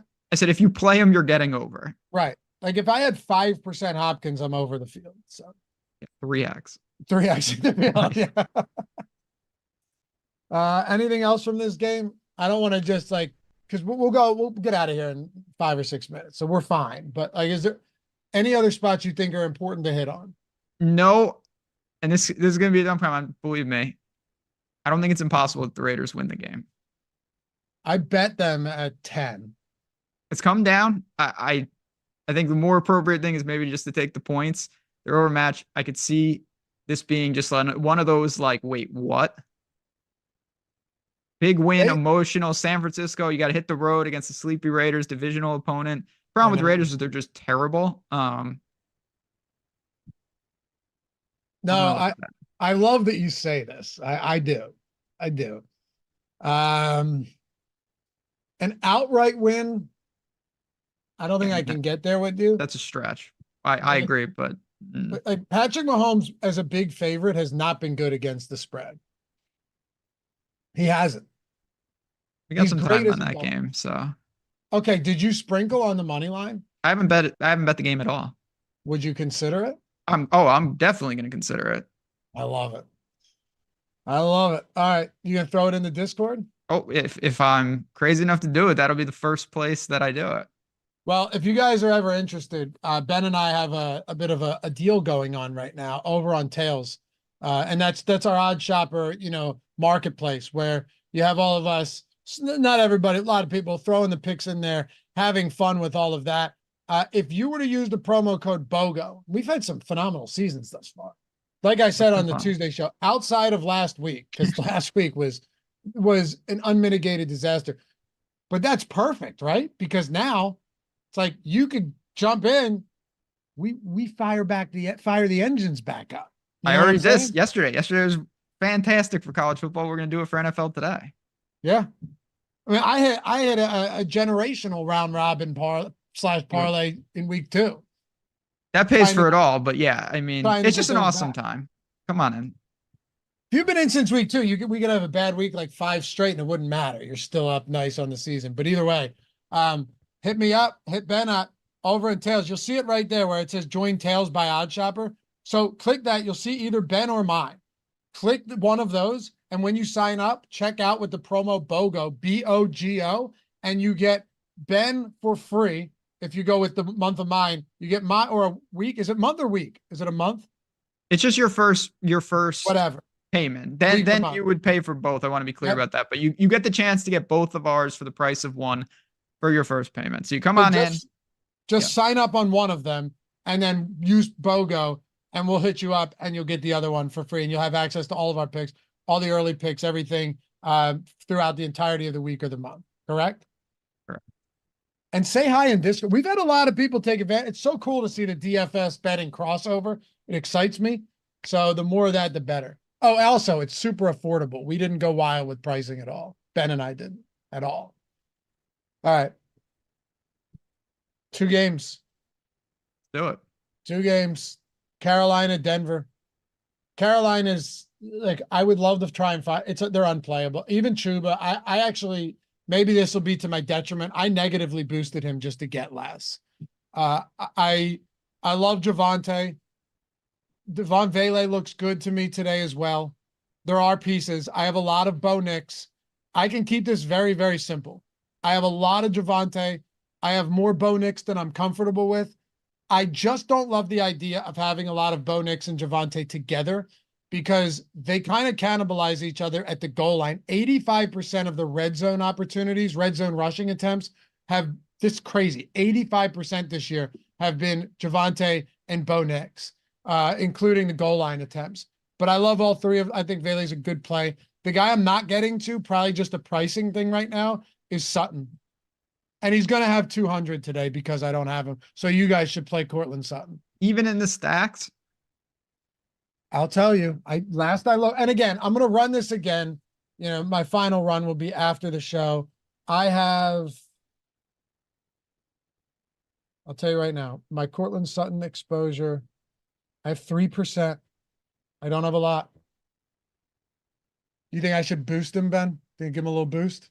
No, I mean, there's other ways to structure there. You've got the pay down options. You've got Nix. You've got Javonte. And certainly when I ran mine, the most prevalent build was those three, with Javonte being part of the Nix stack. Okay. So there's nothing else, though. I'm not playing the Panthers side. Neither am I. How high are you on this Denver team? A lot higher than I expected. They really grade out well. They've got a favorable everything. And the price points really make this type of game flow conducive to good outputs for Javonte, for Nix.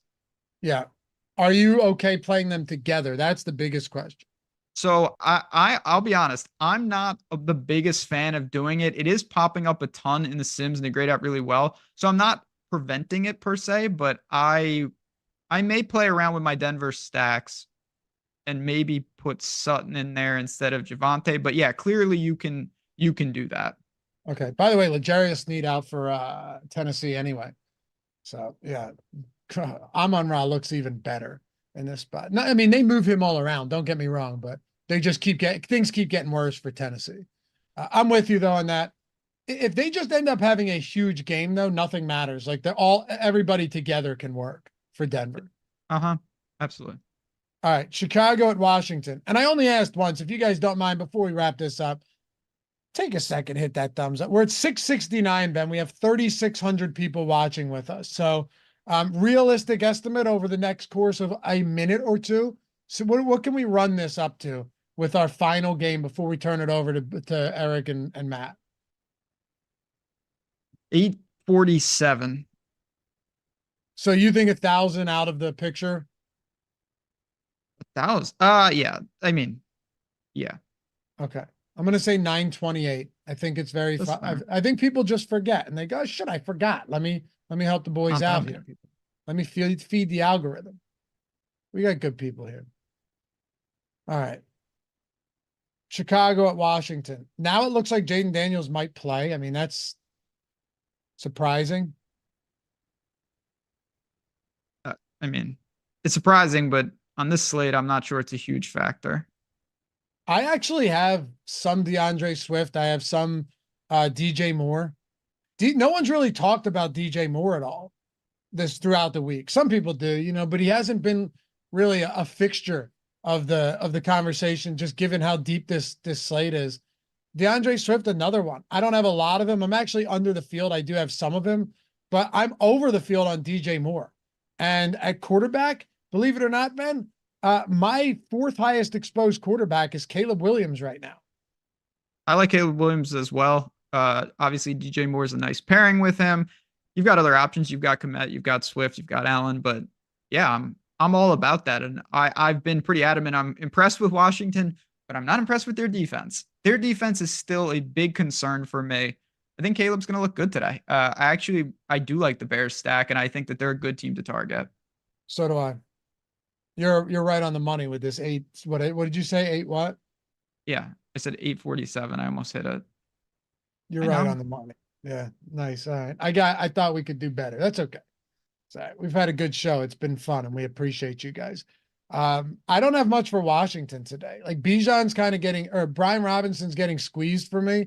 Plus, I don't know how much they're comfortable just using McNichols and Eckler and those guys. And this is a really good secondary for Chicago. So I actually don't really have much Washington at all. It's the Chicago side, namely Caleb Williams and DJ Moore. Those are the two guys for me I have the most of. And I'm actually okay with that. I am too. Yeah, I worry a little about Washington. It's not that they don't have weapons. And the other thing with Daniels, and do I know this? Who really knows with injury stuff? But it would seem like it's pretty fair to me that if you're going to put out the franchise quarterback with ribs, you're not going to be calling design runs. That would just be stupid. And maybe he'll run a little bit, but if he starts losing some of that rushing upside, I think it narrows the margins as well. You're not getting a price discount. I don't like the spot for the Washington offense. All right. You said 840 what? 47. Look at that. Or 844. That's pretty damn good, man. I know, man. I can feel it. We appreciate you guys as always, for real. Live Before Lock coming up next. Don't go anywhere. And if you join late, don't forget that link, top of the description. And Jordan can throw it in there now. Sign up on any of those sports books. Follow those simple 4 steps. Super easy. Go get all of your bonus bets and get a free month of Stokastic Sims Core, $100 value on any sport you want. Get a free month for every single one that you sign up on and place a first bet and email us with. I mean, that could literally be 10 of them if you haven't done so yet. And you have like a year worth of Stokastic Sims Core package and all of the tools as well to just become a much better player. Appreciate you as always. Ben, anything before we go? No, as always, just good luck. Appreciate you guys. Don't go anywhere again. We got you covered leading up to lock, but make some money today and we'll talk to you guys soon. All right, good luck, guys. We'll see you soon. Stick around. Lindquist, Gajeski coming up next. Peace.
What?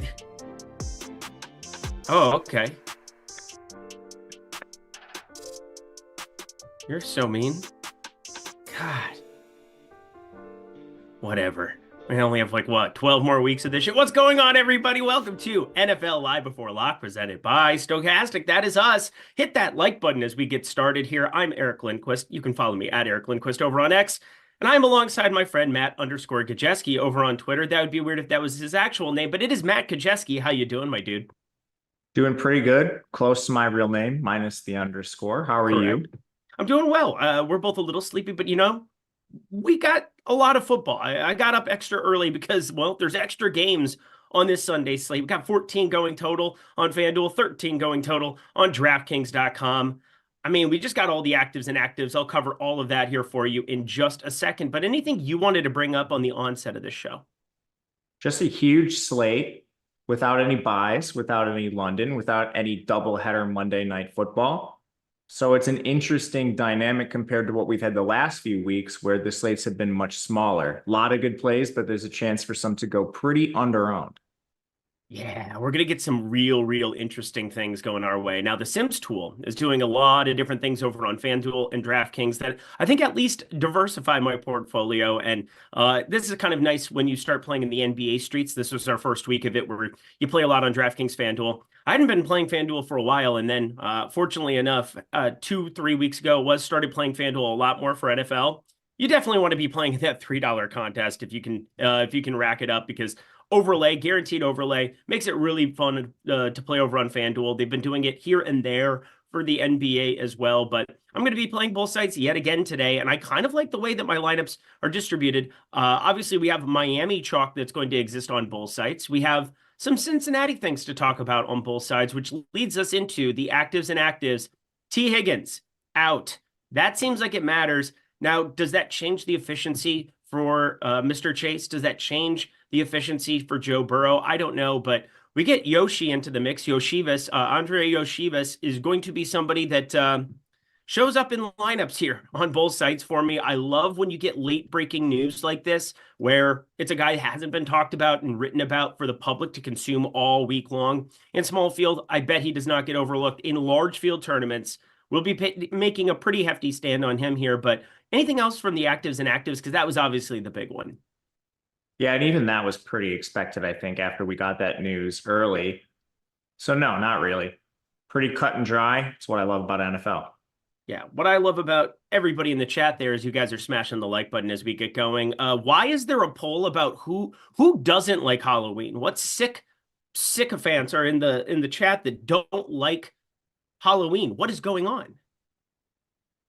You don't like Halloween, Jordan Klein? Well, Ben doesn't like people, so that makes sense. But you don't like Halloween, why?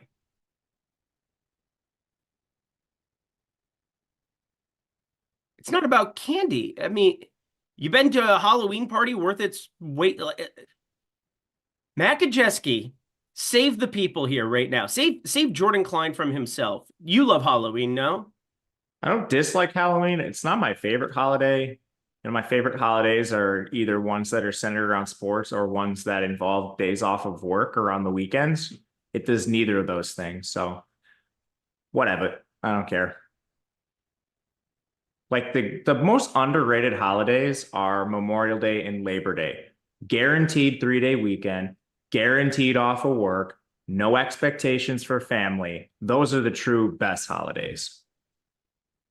You made a really good case on all of those bullet points. It was almost Dude, I'm telling you, honestly, Memorial Day, Labor Day, people don't get it. I mean, yeah, Labor Day is great because it's like the last hurrah before, like when you were in college. Like I played golf in college, so I had to go early to school, like usually beginning of August, middle August, but like we all got Labor Day off and we would just let it rip on the lake. Oh, those were good days. Oh, those were good days.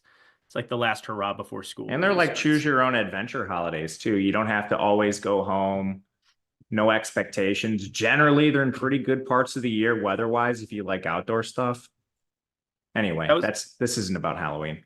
Yeah, no, ironically enough, choose your own adventure. That's the Iowa State motto, my alma mater. So shout out Cyclones, undefeated and the week off this week. It was nice to be able to kick back, relax before things start to get ramped up. Big 12's a little down. It's so weird too. Arizona State don't even know what's going on anymore. But I'm ready to rock. Are you ready to rock, Matt Kajeski?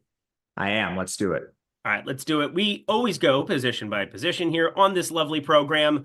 It is going to be starting with the expensive quarterbacks. We're going to talk through the Sims, and obviously we got Jordan Klein, who, hater of Halloween, is out there helping us out, running everything behind us with the Sims. If you guys want to sign up for it in the NBA streets, we have code TIPOFF24 going for the NBA core package. I would strongly suggest it. Every single Monday through Friday, I'll be on Live Before Lock here this NBA season, covering everything with Greg Ehrenberg, a little bit with Matt Bellman as well. Awesome opportunity to sign up until October 29th. You got 2 more days. Tip off 2-4. You'll want to be signing up. You need to be signing up. Check it out on Monday and Tuesday in the NBA streets. Just as good here in the NFL streets. Let's get to it, shall we? We got quarterback.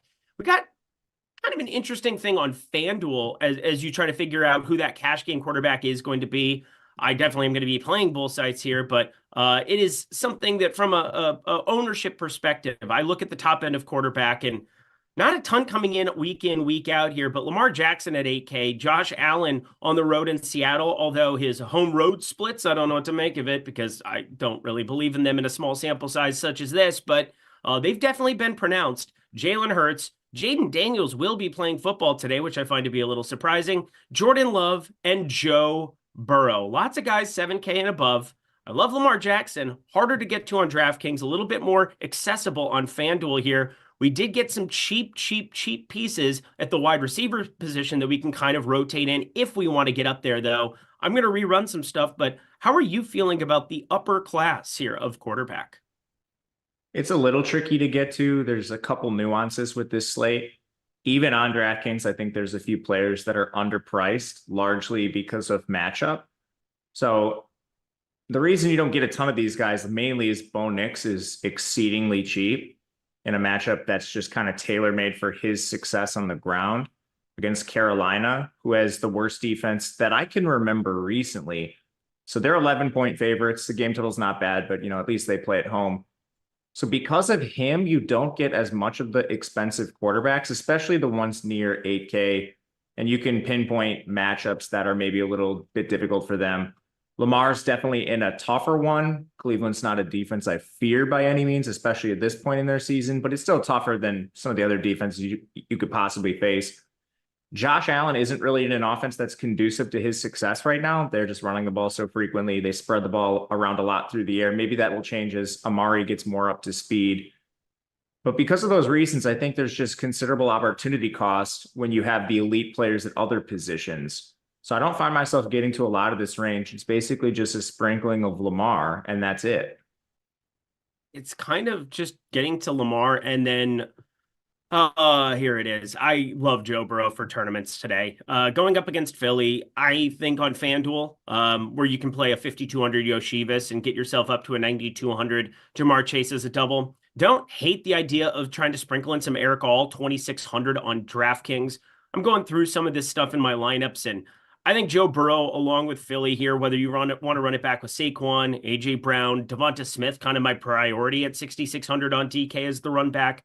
Again, not something you have to be forcing. The Sims does a really good job of being able to parse out which ones, make sense as run backs, which ones don't. You can do that in the single lineup generator as well, which I really like toying with for single entry.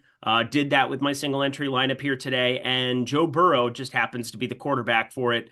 We've seen so many times in tournaments where that double pans out. Philly's the secondary. I still have questions on. I mean, not as advantageous as what it was a year ago, I think, to go after them, but 47.5 total. Since he's still 2.5-point favorites without T. Higgins, their defense is mainly what I have issues with. Offensively, they have #1 offense in PFF grading, which take that with a grain of salt, if you will. But the Eagles have played absolutely nobody. 30th in terms of strength of schedule, 31st in adjusted strength of schedule. And I find them to be, I'm not going to say completely overrated because I don't think they're that highly rated here at the moment, but they're 4-2. They're still finding ways to be successful despite Sirianni and some of the issues that they've had moving the ball at times. Saquon Barkley is very, very good at football, though. He's helped out quite a bit.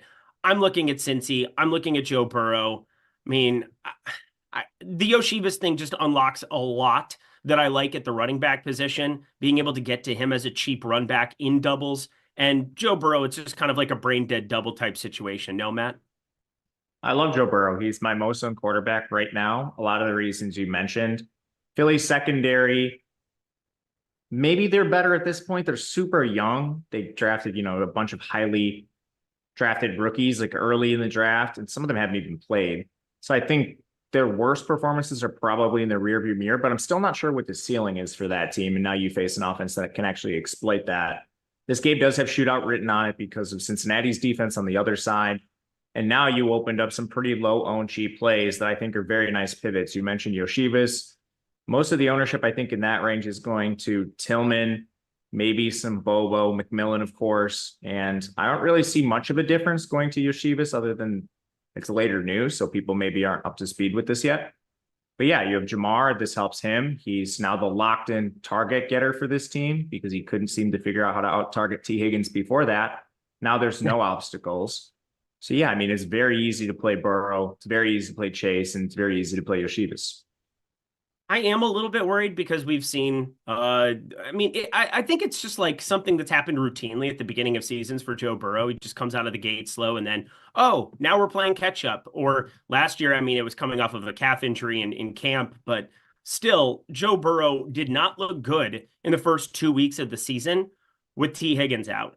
New England, they got completely shut down, 21 for 29, but sub 10 fantasy points. Kansas City week 2, 18.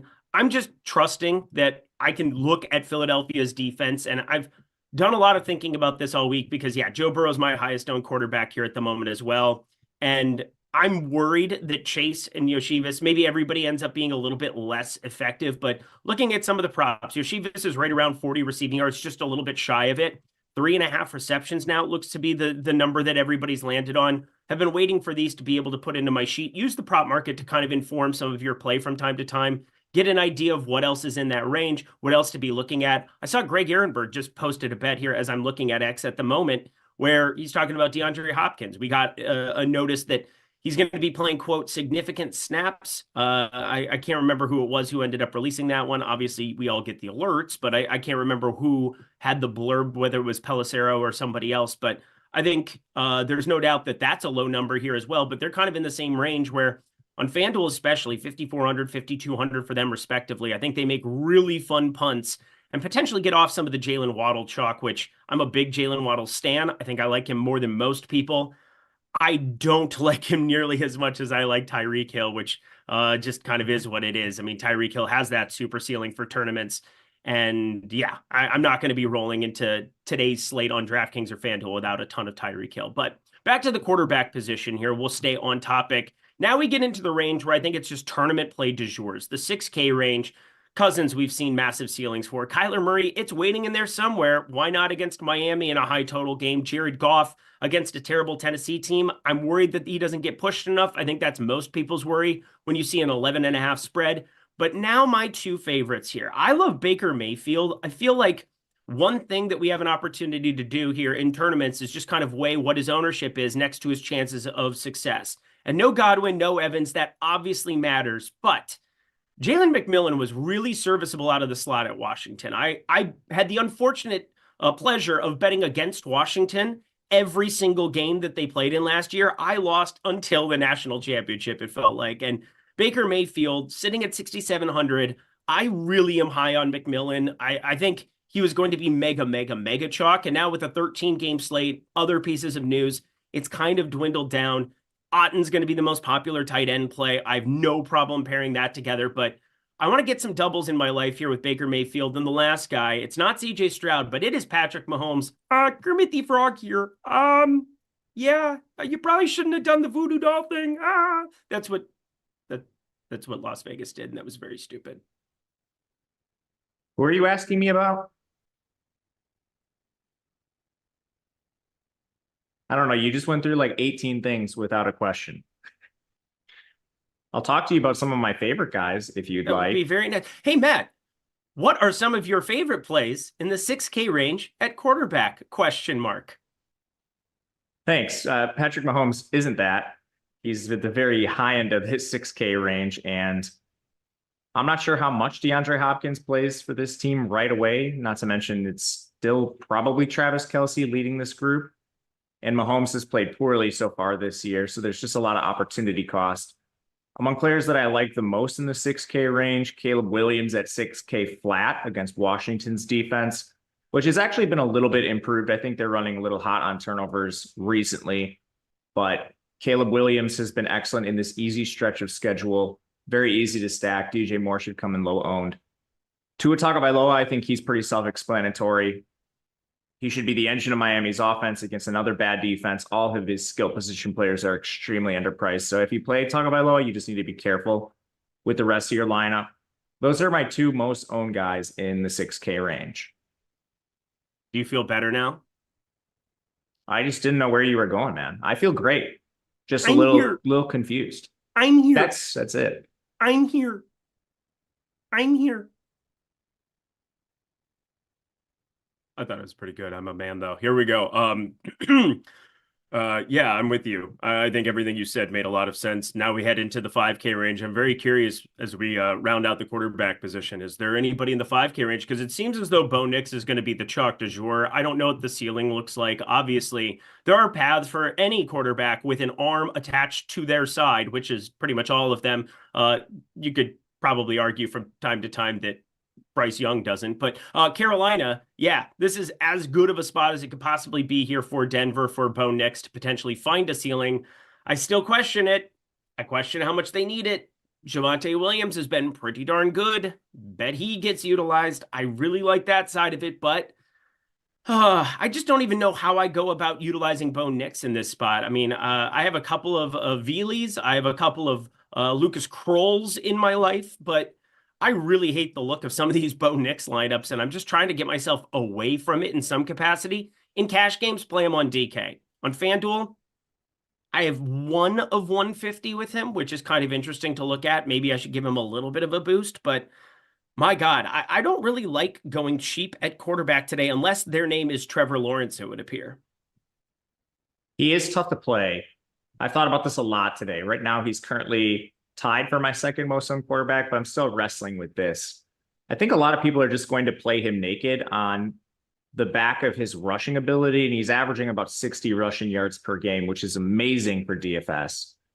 But there might be one of these receivers that pop up. It's basically been a revolving door in terms of routes outside of Portland Sutton, but there have been a few of the younger players that have started to emerge. Primarily Troy Franklin. He's been above 50% of the snaps in 2 straight weeks. Outside of Sutton, he's the only other player that's done that. There's the rapport from back at Oregon. These players have been with each other for a while now, so maybe some of the young player hiccups don't come with this situation, but you're still making a bet on Troy Franklin playing more. So it's a multiple bet situation where, all right, Franklin needs to be on the field more. Nix needs to play well. Franklin needs to play well. It's a lot that needs to go right. So I'm still not all that interested in it. And then every single lineup that has Nix is probably going to be, or most of them at least, are going to be him by himself. So I don't know. He's just tricky. You mentioned the downside. They should run right through Carolina. I think part of the reason Nix has this rushing floor that's so good is they're constantly trailing in games. And I mean, they've actually played a little better than I thought. But when they play with a lead, do they actually run Bo Nix or do they just lean into Javonte? So that's a concern for me. I'm not sure where I'm going to end up on Nix yet. I'm right around the field right now. I'm debating coming in under. Yeah, Carolina, 162 yards given up on the ground per game, which again is such a blanket statement, but like you go through each individual spot and they've been in negative game script after negative game script, and they can, like, there's no question that teams are just running the football and they still can't stop it. 180 yards given up per game over their last 3, which have just been complete stone cold waxings. We have a couple of super chats and they're, well, I guess both from the same guy. Goody, $1.99 QB for high stakes single entry on DK. And then he follows it up with a $9.99 super chat asking the exact same thing. Is this better? QB for high stakes single entry on DK. Thank you for the site. That was going to be the main thing that I asked you from the first super chat. And then you just covered it for us here. So we've gone through most of the quarterback position here. I mean, we can go through the Jameis Winston conversation if you really want to have that one as well. 5,200, yay or nay? Nay for me. Worried about them just running the ball. We don't know what his talent is. And they clearly don't want to play him. So, I mean, this might be short leash, might be hand the ball off to Chubb and the running backs as many times as possible. I'm just not sure what we're getting out of Winston. And there are options down here. It's not even just him. We talked about Nix. There's a lot of quarterbacks that are in like semi blowout spots, like Aaron Rodgers projects well. That's largely on the back of their implied team total against an inept New England team. You brought up Lawrence. Geno's in this range for a little bit more. And that's the thing. Most of these players are a little bit more. but I would rather find that salary than play Jameis Winston right now.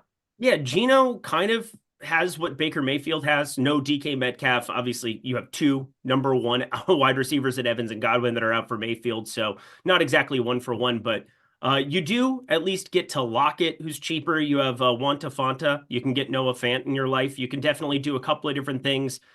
Jake Bobo is somebody that's in a couple of my lineups. That's traditionally been the guy that they elevate into that wide receiver 3 role, which is kind of useful if you're not playing a ton of 12. And I think that there's a lot of ways where Seattle potentially gets Jake Bobo on the field. I think he's been pretty good in small doses as well. So I'm excited to roll that out for a flat 0. That'll be exciting. But I'm definitely looking at Geno as somebody where if they didn't elevate the tag as much on Jackson Smith and Jigba, I would be a lot more excited to roll out. But Buffalo, yeah, it's at home, but I'm not going to be getting to tons of him. I think the Jameis Winston thing is at least interesting because in the past he's been a certain way, but I'm a little worried that the league has basically said, we don't like your style of football, and we're going to kind of just take this away from you. I remember he came in for New Orleans for like a quick second in Green Bay. Do you remember the game that I'm talking about? No. Okay, good talk. Glad we had it. Yeah. Anyway, what I'm saying is that he did not play as aggressive as you would want Jameis Winston to play. Now, different coaching staff, different situation. I do think we're probably going to see him get to air it out a little bit more. And Baltimore, I said, it's kind of a blanket statement to just say opponent passing yards per game. But number 1 in football, 287 yards against Baltimore through the air per game, highest in the NFL. Part of that is because their offense just scores an absolute metric ton, and teams are trying to throw the ball around because they're down a lot of points in the fourth quarter, and there you go. But so everything comes with a little bit of a grain of salt. But hey, Baltimore ends up really quickly in this one. That's probably really good for Jameis Winston in life. I think even running Derrick Henry alongside some of those Jameis Winston stacks doesn't make the least amount of sense in the land. I kind of like it. But let's get to his super chat here. Your QB, you get 1 QB to rule them all, 1 QB to find them for a high stakes single entry on DraftKings. Go. High stakes single entry. I'm guessing this is a smaller field then. Mm-hmm. Joe Burrow. God, I hate that we're just in lockstep on the same guy. It's probably Joe Burrow for me today. I love Joe Burrow. Joe Burrow has a bad game. Just imagine me in the corner crying, which I'm sure makes some of you happy. I'm here. I have nothing else at quarterback. I'm interested in Jordan Love again. We didn't talk about him. We only hit on the Jacksonville side of that game. This is one of the better totals on the slate. Love is hard to play because his pass catchers rotate more than most teams. But I think we've seen some consolidation with Kraft, Jaden Reed, and Dobbs. Those players typically aren't owned because of Wicks and Watson rotating on the field here and there. I'm not fearing Jacksonville's defense whatsoever. So this is kind of like my weekly stand, play a little bit of Jordan Love and hope you get the receiver correct. Any Brock Purdy, Dak Prescott interest on FanDuel? Yeah, I like both those quarterbacks. I've lost a lot of money on them both this year. Me too. It's going to be fun. Especially Purdy. I have less interest in him today. Just there's a lot of questions. No, I still don't know how much Debo is going to play. I think he'll be close to his full role, but I don't know that with certainty, which, just leads to a little bit of pause. But I mean, the matchup's very good. Maybe it doesn't matter. They should be able to just run over them anyway. They should be able to, but Jordan Mason's 8,900 on FanDuel, which will lead us into our conversation over there. Trying to give FanDuel some love here too. No discrimination here, Squirrel. It's really good stuff. Outcast. Are they rap? Is Outcast rap, Matt? Yeah. Thank you. I'm glad you're on it today. I like the way you move, but bump. I mean, I think there's better ones than that, but. Click it, articulates his seatbelt fastened, trunk rattling. Let's do the Hall of Fame. Let's do something actually productive rather than me rap. Stokastic Hall of Fame. Check it out, friends. You got the spinning rings. Would you like one of these? They're lovely. You have an opportunity to go to stokastic.com/HOF and get yourself some goodies. Not those goodies, but not my goodies. Stokastic.com/HOF. I'm a little hyper this morning, even without coffee, but get yourself that avatar, finish in the top 3 of a tournament of 5,000 plus entries, and get yourself an opportunity to check out the Sims tool. And then, well, if you get 20K or more, you have an opportunity to get one of these cool HOF rings. Lofty's done a great job with this program, implementing it, throwing it all together. I want to give it a shout out because it is so, so cool. We are building something very fun over here. We're already the name that you go to here on YouTube for your shows. We're already the name that you go to for the best player projections and the best Sims tool in the game. But now we also want to be the place that you stop by and you're able to celebrate alongside these massive victories by way of those aforementioned things. So check out stokastic.com/HOF, download that avatar today. And hey, let's finish. Let's come to fruition. Let's smash some tournaments today. Finish at the top of these tournaments all together now. Birds of a feather now. Hit that like button as we head to the running back position. And Breece Hall is mega chalk, and I'm nervous AF about how much I have on FanDuel. On DK, I think it's a little bit easier for me to talk myself out of a 7,300. There's a lot of different, like, not PPR backs by any means, but I think because of the salary constraints that you might have in some spots, I think it's somebody that I can get away from here and there. You're going to find so many great tournament plays here at the running back position, but how do you feel about Breece Hall chalk? Because he is currently in 68% of my lineups over on FanDuel. That is 1% away from nice. Yeah, Breece Hall's in an awesome spot. I think the real question is he that much better than all of the other expensive backs, or even just taking a different price point at the running back position where you should be at 68%? This is, I guess, more of a risk management question, but for me, there's no way I'm playing that much on a slate this large. And it has nothing to do with Breece individually. They're actually phasing out Braylon Allen a little bit. The matchup here is awesome. Rarely are you going to find the Jets favored by this much. I know the New England defense gets some respect, but the implied team total here suggests Breece should be in line for a lot of work. His pass catching role is up there with players like Alvin Kamara, so he is insulated in case New England were to get up in some weird game script situation. But yeah, it just comes down to how many good running back plays do we have on this slate where I can't justify allocating that much of my portfolio to him, because you're not getting a big stand in terms of ownership. He's going to be the most owned back on the entire slate. So yeah, I mean, I'll just pivot and spread my ownership a little bit here, and then hopefully just come in with a little bit of leverage to a lot of guys that are in the Saquon Barkley range, Kenneth Walker, Bijan Robinson. And I realize they all project a little bit worse price adjusted, but on a slate this large, it's just hard for me to even fathom a running back at 30% owned. It's really hard, but also on FanDuel, I think he's really, really cheap and in a place where I can't really get away from him at 7,900 when you're talking 1,300 to get up to Derrick Henry, 1,200 to get up to Saquon Barkley. Like there's a more noticeable gap than, you know, the what is it, 800 to get up to Derrick Henry over on DK. Of course, PPR, non-PPR, but you still get all the bonuses. You still get all the goodness over on FanDuel, I suppose, too. But yeah, they changed that up this year, made it a little bit more doable to still go up and access some of those super ceilings at running back. But at 7,900 on FanDuel, I have to play him there. I'm a little bit more able to, I think, over on DK. And some of those guys, Kenneth Walker, played less than half of the snaps last week. Zach Charbonnet stepped in, but Kenneth Walker was sick. He had a rumble in his tumbly, did not feel well. He's been running so hot in terms of touchdowns this year. I don't know what to make of him. I feel like he's just a guy. I mean, I've been blindly playing him. Last week, he was just somebody I jammed, and I think I got lucky more so than anything really worked out. Opposition rank, I don't look at that ever over on DK, but for what it's worth, it is green in my sheet. That makes them 31st. Buffalo, you can at least run a little bit against. I'm kind of trying to talk myself into more of him on FanDuel as well. On DK, though, Jonathan Taylor, Jahmyr Gibbs, Bijan Robinson, not going to be chalky at all against Tampa Bay, and this could be a spot where if Tampa Bay is unable to move the football, like it's very, very live without your top two wide receivers out there, a dinged up Bucky Irving with the toe issue. Rashad White has been so ineffective. And apparently Sean Tucker, well, he's God against New Orleans. Can he do it against anybody else? I do have concerns that Tampa Bay could just be a flat zero on the other side. That makes Bijan Robinson, Tyler Algier, that combination at least viable here in a spot where I'm paying very close attention to that ownership. What at 7K and above do you really like? Yeah, so obviously Breece is the place you start, and then you have to decide if you're going to take an ownership stand on him or not. I agree with you on FanDuel. It's much harder. I was referring to DraftKings primarily. The gaps are just larger on FanDuel, so Still not playing 60%, but yeah, I would be playing more. On DK, there are a lot of pivots. I think it starts with Joe Mixon, who has one of these workloads that's on par with Alvin Kamara in the NFL. And there's a big gap in efficiency between him and the running backs they were trotting out there earlier. Indianapolis's defense has not been respectable this year. And everyone hates this, but whether you hate it or not, Houston's a run-first team.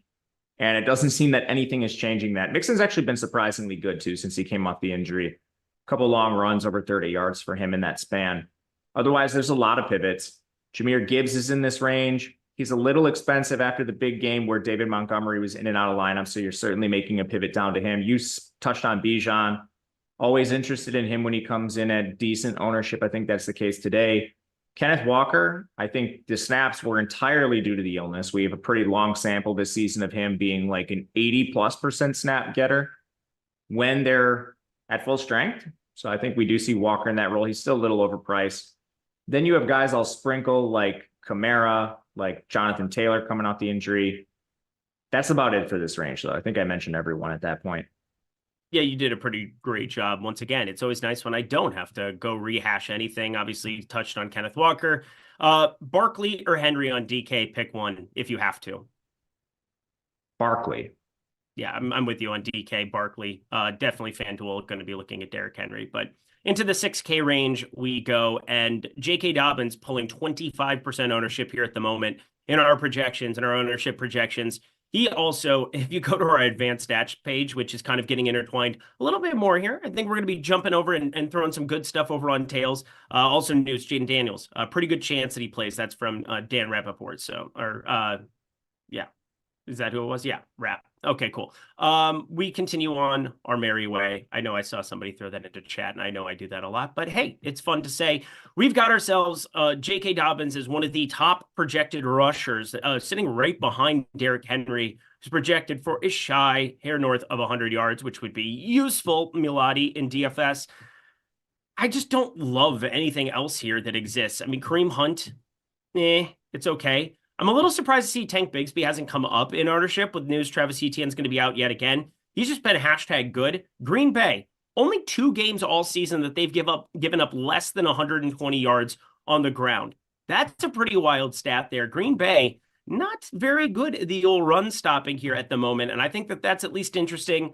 Can Jacksonville find a way to stay up in this game and just give Tank Bigsby that workload and not have to air it out? That would be helpful as well. I think Josh Jacobs is interesting on the other side of this game to some extent, but Devon Achane is my big stand at running back. I have 38% of him on DK. On FanDuel, I have something comparable. I'm not going to pull that up here, but 6,200, sub 15% ownership, Tua Tagovailoa back, everybody chalky on the wide receiver spot. I'm still going to play Hill, but if I want to just kind of absorb what I'm hoping ends up being a lot of that offense, Devon Achane did this so many times last year, which, again, we didn't really get to see Tua get rolling here this year. They came out of the gate sputtering. There was that primetime game against Buffalo. Everybody saw how bad Tua was in that first half, but nobody has any qualms against it. Arizona giving up over 400 yards on the other side to the Los Angeles Chargers. Still found ways to eke out a win there. They've had a very difficult strength of schedule for what it's worth to start off their season, but Devon Achane, man, he is my ride or die today. Probably going to die. What do you like at the 6K range? I like Devon Achane as well, much more than last week, now that we actually have Tua back in the fold. I'm still a little worried about the timeshare, but he's far more explosive than Raheem Mostert at this point in time. You mentioned all the defensive stuff, so I won't belabor that. We're in agreement there. I think Dobbins is a great play in this price range. I would be a little weary of playing him and Breece together in lineups unless you do something crazy and punt it off with like a Troy Franklin or someone who's completely unowned. But anyway, they just have no interest in giving the ball to anyone else, and they have one of the highest run rates in the league. This is another spot where you have a team that's not all that interesting aside from their matchup. When they're playing New Orleans with a backup QB, Dobbins could be in line for like 25 to 30 carries here if everything plays out well for him. I have a lot of interest in DeAndre Swift against Washington. All of the rumors that Roshan were going to come in and take a large portion of this workload seem to be unfounded. Since the matchups have gotten easier, he's gotten a lot better efficiency-wise, which I think would be extended here to another bad defense. He's my favorite pivot in this range if you're just looking for someone who's for sure going to be under 20% owned. Javonte, I think, is a good play as well. That's all matchup stuff. But for pivots, it'll be Swift. Otherwise, like Brees is still my most owned back, even though I'm going to come in under the field. My next 5 guys are all players from this range, and Achane, Dobbins, Swift, Williams, and then Kareem Hunt. This is an amazing range, and that doesn't even include Pollard, who's right there, rounding it out at number 10. Yeah, I don't have as much. Javonte Williams, I do. Javonte Williams, as you said, it's a matchup thing. Hard to get away from running backs against Carolina here. But I'm just running through my lineups and running through what the Sims gave me, and I don't love Hunt really at all, it would appear, which is a little surprising to me considering I'm so bullish on Kansas City in this game, just absolutely waxing them. Patrick Mahomes, somebody that didn't talk about enough in the tournament onset. If DeAndre Hopkins is going to be good to go here, I very much like pairing him, Kelsey, Hunt together and having just 35 points potentially coming my way by way of them. It sucks seeing McCall Hardman getting like goal line work now and end arounds and all of that crap. It just brings back flashbacks of me watching MVS run wind sprints or, hey, let's throw it to the 6'4" guy in the corner. Oh, wait, he sucks at football. We can't do that. And having my best ball crumble into pieces. But DeAndre Swift, I'm with you there. I think FanDuel, I'm definitely going to be having quite a bit. James Conner against Miami, I think it's kind of an interesting run back, only pulling 5% ownership. If you're going to give me sub 6, 7, 8% ownership on James Conner with all of the chalk and all of the Tua, Waddle, Hill doubles going on, I don't see how James Conner isn't somebody that you really want to have interest in, but currently not getting to him all that much. I don't really have as much in the 6K range as it would appear the field does. I guess that'll make us a little different. I have quite a bit here, and it's very spread. I like basically every back in this range, other than Pollard. But Josh Jacobs, I think, is interesting as a big tournament play against Jacksonville, who doesn't have a good defense. You brought up Tank Bigsby. I have a lot of interest in him with ETN out. Still a little nervous with Dearness Johnson handling some of the pass game work, but I don't know if it's going to matter. He's been so good. I'm not sure you could keep taking him off the field in those situations. But that's about it. This is an amazing range, in my opinion. It's my favorite range to target at running back. Well, probably mine too, with the amount of Achane I have, but it's one dude. You just might be a little more concentrated than me, and that's okay. That's exactly what I'm getting at. Him, Javonte Williams, moving on with my life. Looking at the 5K range, though, this is kind of the interesting one. And Treasure Warriors has a $1.99 super chat. No, $4.99. I shorted you by $3. I appreciate you. Matt appreciates you. We all do. Season-long question, Rachaad White or Stevenson PPR? Thanks, guys. Best in the biz. We really appreciate that. If we're not the best in the biz, we are in the biz, and we appreciate that as well. But I think Matt is the best in the biz, and I think I'm okay from time to time. I think Rachaad White is sitting really interesting for tournaments at 5,700. He's got 4% ownership over on DK. Obviously, this is a season-long question. 1 for 1, though. I think he's got to be involved in this passing game. I think he ends up on the field probably more, considering you have no Evans, considering you have no Godwin. If things are getting sour, which there's a chance that it does, you could see dump off after dump off or Rachaad White line up in the slot, which is something that's not unheard of here in this offense. Yeah, I think Rachaad White's the guy 1 for 1. Our projections like him ever so slightly over Stevenson. Do you have a feel between those two, Matt Gajeski?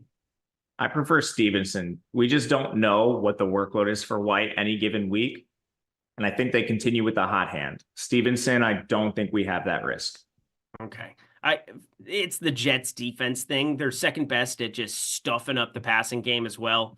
Can get a little bit more going on the ground, but God, the Jets, middle of the road, 127 yards given up per game to opponents rushing. Ramondre Stevenson was on bubble wrap last week. Yeah, it's okay. Yeah, 2 weeks ago he was out. I think it was that we had Antonio Gibson get the workload, and we were actually talking about Antonio Gibson on this show. Oh, those were dark days, my friend. That was scarier than Halloween. What a time to be alive, Antonio Gibson in the year 2024. Yeah, I did not play him, but we're looking at the 5K range here. Anything else that you can kind of parse through? Because 5K range, 4K range, there's nobody pulling any ownership. We can kind of lump them in together and move on to wide receiver. Yeah, I'd rather find the salary just to go up and play the 6K range because it's so robust. The only player I have any interest in down here is Chase Brown. just as a leverage play off of the Cincinnati passing game, which isn't, exorbitantly owned compared to Bo Nix and some other players on the slate, Miami, of course. So I don't know if you need the leverage necessarily. I'm completely fine with the ownership on the Cincinnati stacks, but if you want to get really cute, I think he's there. He's been lapping Zach Moss of late. That's it, though. I don't have interest in anyone else. All right. Well, I have interest in this deal that I'm going to bring up one more time. Use code TIPOFF24. Friends, the NBA is officially back. And here at Stokastic, I mean, we have meetings going on during the day between guys like Josh Engelman, Greg Ehrenberg, our dev team. They're putting together projections every single day, collaboratively putting them together so you get the best product available every single slate. Every single NBA slate this entire year, you are going to get our absolute best. And I promise you, we put our money where our mouth is here. And, well, so you don't have to. You have to just pull out $1 by way of card, signing up and getting yourself an opportunity to check out this NBA core package. See what all the fuss is about. Utilize the sims that we are utilizing on this show every single time in the NFL streets. Check it out for the NBA right now. Code TIPOFF24. I do think the NBA is going to be an unbelievable year yet again at Stokastic. I had a number of 5-digit wins last season. I know that Greg Ehrenberg had way more than I did. I think I had like 2, to be honest, but felt really, really good about my NBA performance going back through RotoTracker here at the beginning of this season. Well, wouldn't you know it? You have an opportunity to sign up and check out every single thing that I'm using on this side. Yeah, even a donkey like me can win in the NBA streets with that Sims tool. Just $1. $1 gets you everything up until that October 29th deadline. So check it out on Monday, check it out on Tuesday, and then it will be full price from then on. So you want to get in the door now. There will be slates here in the NBA this afternoon. Lots of games going down. I know you'll be doing your NFL lineups as well, but check out our NBA goodness to go along with it because, hey, money is money. That is what we are here to help you do. And for $1, it's worth the price of admission. Okay, y'all, to the wide receiver position we go, and this is going to get real freaky naughty, I think, here at the top. Jamar Chase, Amon-Ra St. Brown, A.J. Brown. We have 3 of them. Jamar Chase is pulling tons and tons and tons and tons of ownership. Have you gone over Jamar Chase's output in games when T. Higgins has been out, Matt?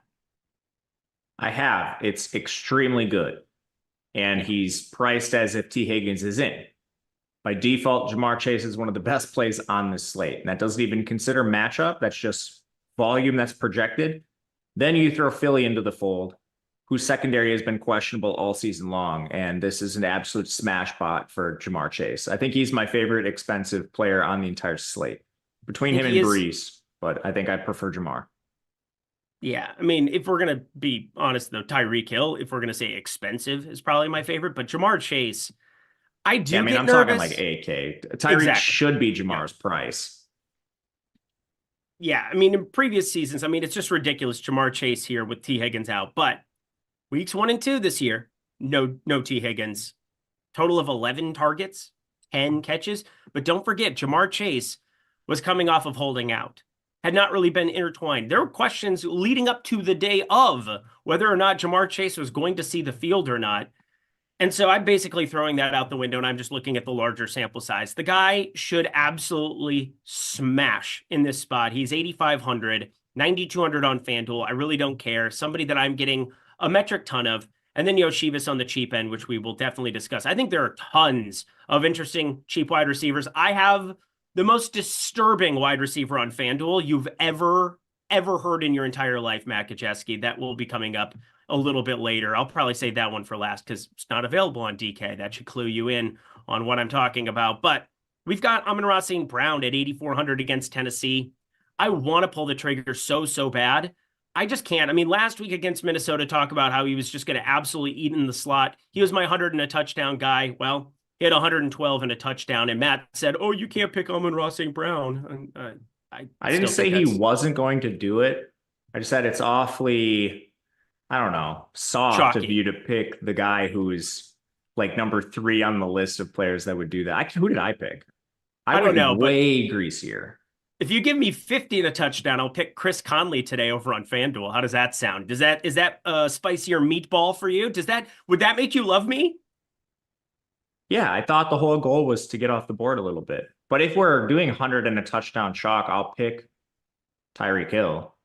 I thought you were going to take Jamar Chase just like right off the bat there, but yeah, no, Tyreek I Hill left him for seems you. pretty good. Oh, that was nice. What a co-host. What an absolute co-host that I have today. Oh God, Christ almighty. All right, wide receiver, rest of the guys down here in the 7-8K range. Hi, Drake London. How are you this fine day? Tyreek Hill, 7K chalk. I don't know what to say. He's the best wide receiver play, in my opinion, by leaps and bounds. Getting Tua back, Arizona on the other side. This just screams 150 and 2 for Tyreek Hill. I mean, there's going to be celebrations. We've missed that swagger, haven't we? Now, he's kind of annoying from time to time, but it won't be if he makes me some money and a lot of other people, because he'll be the most owned wide receiver I expect on this entire slate. We've got Drake London, though, looks awesome to me as well. And then Devontae Adams just kind of slapped right there, who got 9 targets against Pittsburgh, has another week within this offense. Obviously, he's like staying with Aaron Rodgers, whatever that means over there in New York, just living his life, doing whatever. But Devontae Adams is like the tournament play of all tournament plays if you want to get off of either of those two. I just don't want to get off of either of those two, so he's kind of getting squeezed as a result. 7K, how are you parsing through Hill, London? A lot of really good options here, even in just like a limited range. Hill's a player I'll eat the chalk with.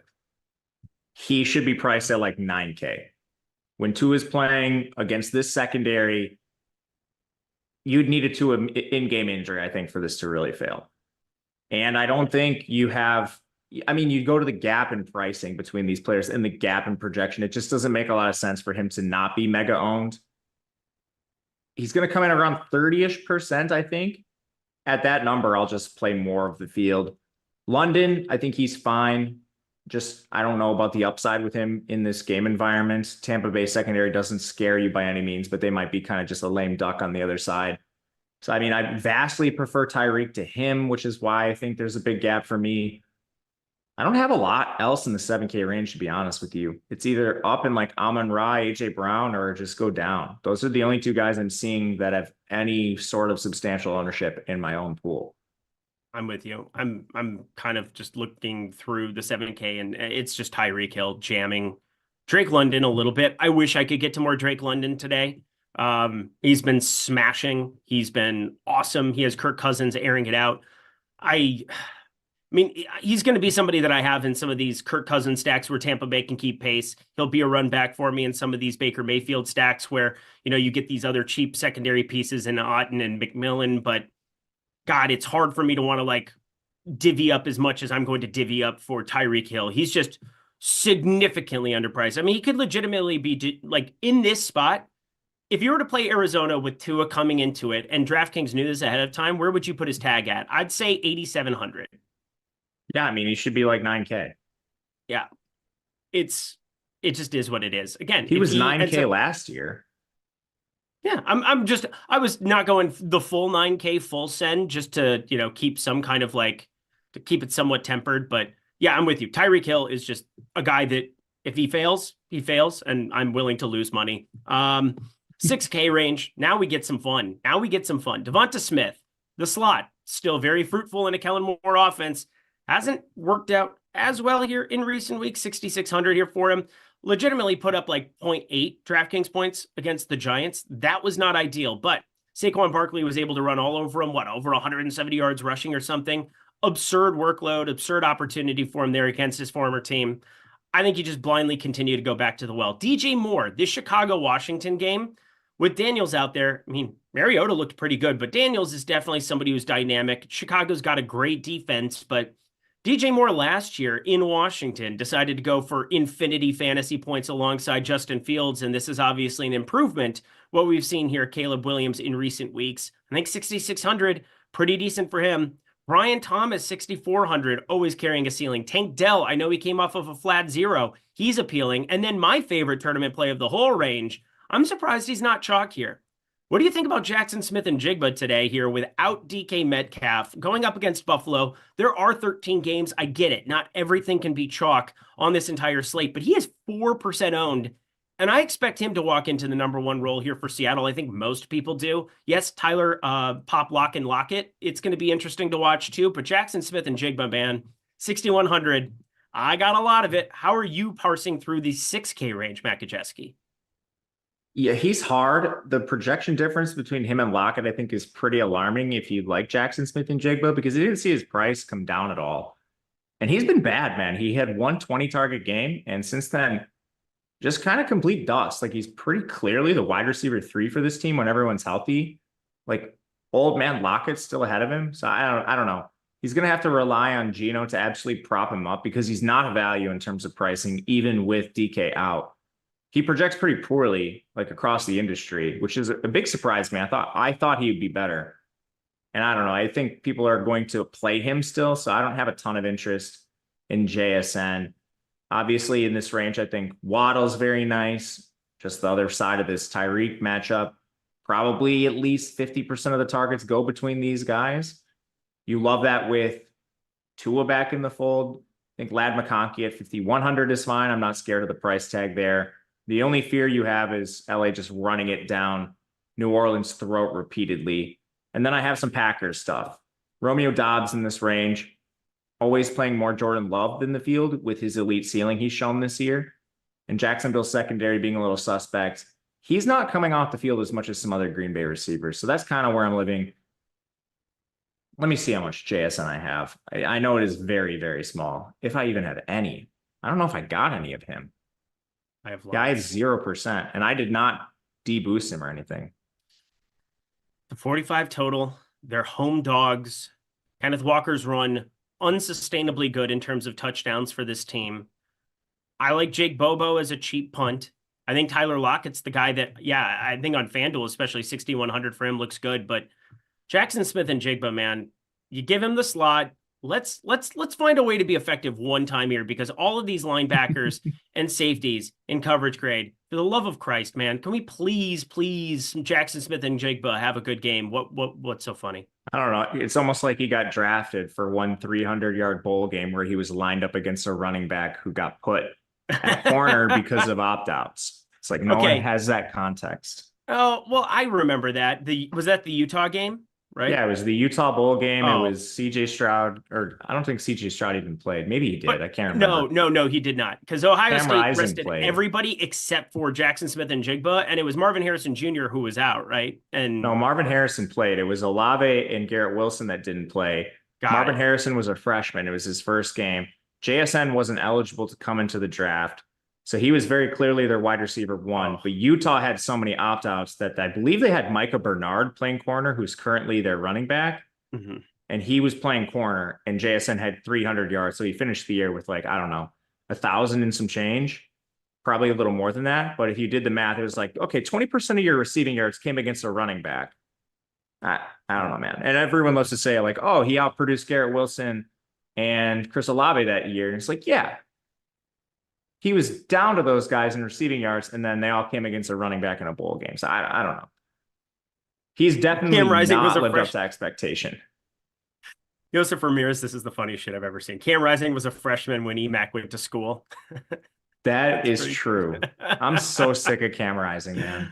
Dude, no, I'm not. I bet against him every single game now. That's the new thing. That's how you get hip. Iowa State will be on the road in Utah in a couple of weeks. I think that's really their only big hurdle left. We have Texas Tech next week. Whatever. Nobody wants to hear about my Iowa State. They lost to the worst team in the Big 12 last night. Yeah, I think they're 0 in the conference, aren't they? I mean, Oklahoma State is 0-5 in the conference. I saw that the other day. That is wild. I bet their win total under. Me and Ben Raza were all over that. That's why you guys want to head over to the Odd Shopper channel and make sure that you're hitting subscribe and you're checking out every single week Matt and Ben Raza covering things in depth. What was the name of your pod one more time here for the people? It's called Betting You. It's super easy. It's beautiful. You need to be checking it out. I listened to some of the pre-games or the preseason coverage here. Been a little stifled the last couple of weeks, but definitely whenever I get a chance, I'll walk my dog. I'll put them on, and because I know nothing about the college streets outside of Oregon, married into that insanity, and then also yes, my Iowa State. Good year for you. You got 2 awesome teams to cheer for. Yep, it's pretty fun. Pretty fun in the college football streets. It's currently 0 losses. Have not tasted defeat. And then my Vikings go on a 2-game losing skid to really send me over the edge. But don't push me because I'm close to the edge. I'm trying not to lose my head. What movie is that from, Matt? I don't know. The 5K range is interesting because we have Darnell Mooney, we have Romeo Dobbs, we have Tyler Lockett. We have a lot of guys that are just interesting, but Jalen Waddle is going to be very, very, very, very popular. We only have him at 12.9% ownership. I feel like that's a little bit light. I feel as though we're going to see that come up, and it is a 13-game slate, so maybe that does kind of fall where it is, but I'm okay getting away from Waddle, and I'm generally the Waddle stan. Yes, he is too cheap with Tua back, but this 5-6K range, you really need to find some smashes.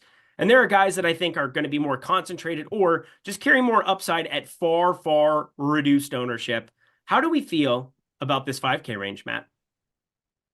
I feel reasonable about it. I like Waddle a little more than you, I think. I already talked about some of the guys I like here. Ladd, for sure. Romeo Dobbs, just as an attachment to the Green Bay stuff I'm playing. I'm struggling with Ridley, man. I just think there is so much systemic risk with Tennessee, and I don't even think it matters who plays quarterback. Ridley, for one, has been wildly underachieving himself. You know, like complaining about he needs to be targeted more in games. Like, buddy, you were targeted, this is 2 weeks ago, you were targeted 8 times and you reeled in 0 of them. Not all of those were uncatchable. Like, you're playing bad as well. So it's a weird range. Lockett is interesting. I like him a little more than JSN, just he's been more productive than JSN. And I don't know, his role really shouldn't change. So with JSN, you're kind of banking on him, I don't know, taking over this like power slot role, which I don't even know if he's going to do that. With Bobo in the mix, I don't really know where you can play Bobo. He's so unathletic. It might limit what they can do offensively, but you know, you go from DK Metcalf, who's one of the biggest size, speed specimens. Jake Bobo ran like a 4.95 40. I'm not kidding. It was like the worst 40-yard dash I've ever seen. But Jake Bobo gets open. That's true. Jake Bobo is good at the game. It's why he's still in the NFL. And there are players that just understand how to use their bodies in ways that keep them live. But man, I mean, you couldn't really figure out or find 2 guys that are more different than Bobo and Metcalf. Nope, you couldn't. But you know what else? Jake Bobo, he's got a cool name. He won me a lot of money 1 week last year. And there we are. He's $3,300. We're going to call him the discount dandy. I hope Dick Vitale's doing all right. Yeah, I don't know. He's 3,300 and he's a human being with a pulse who's in some of my lineups and probably the donation station, if we're being honest.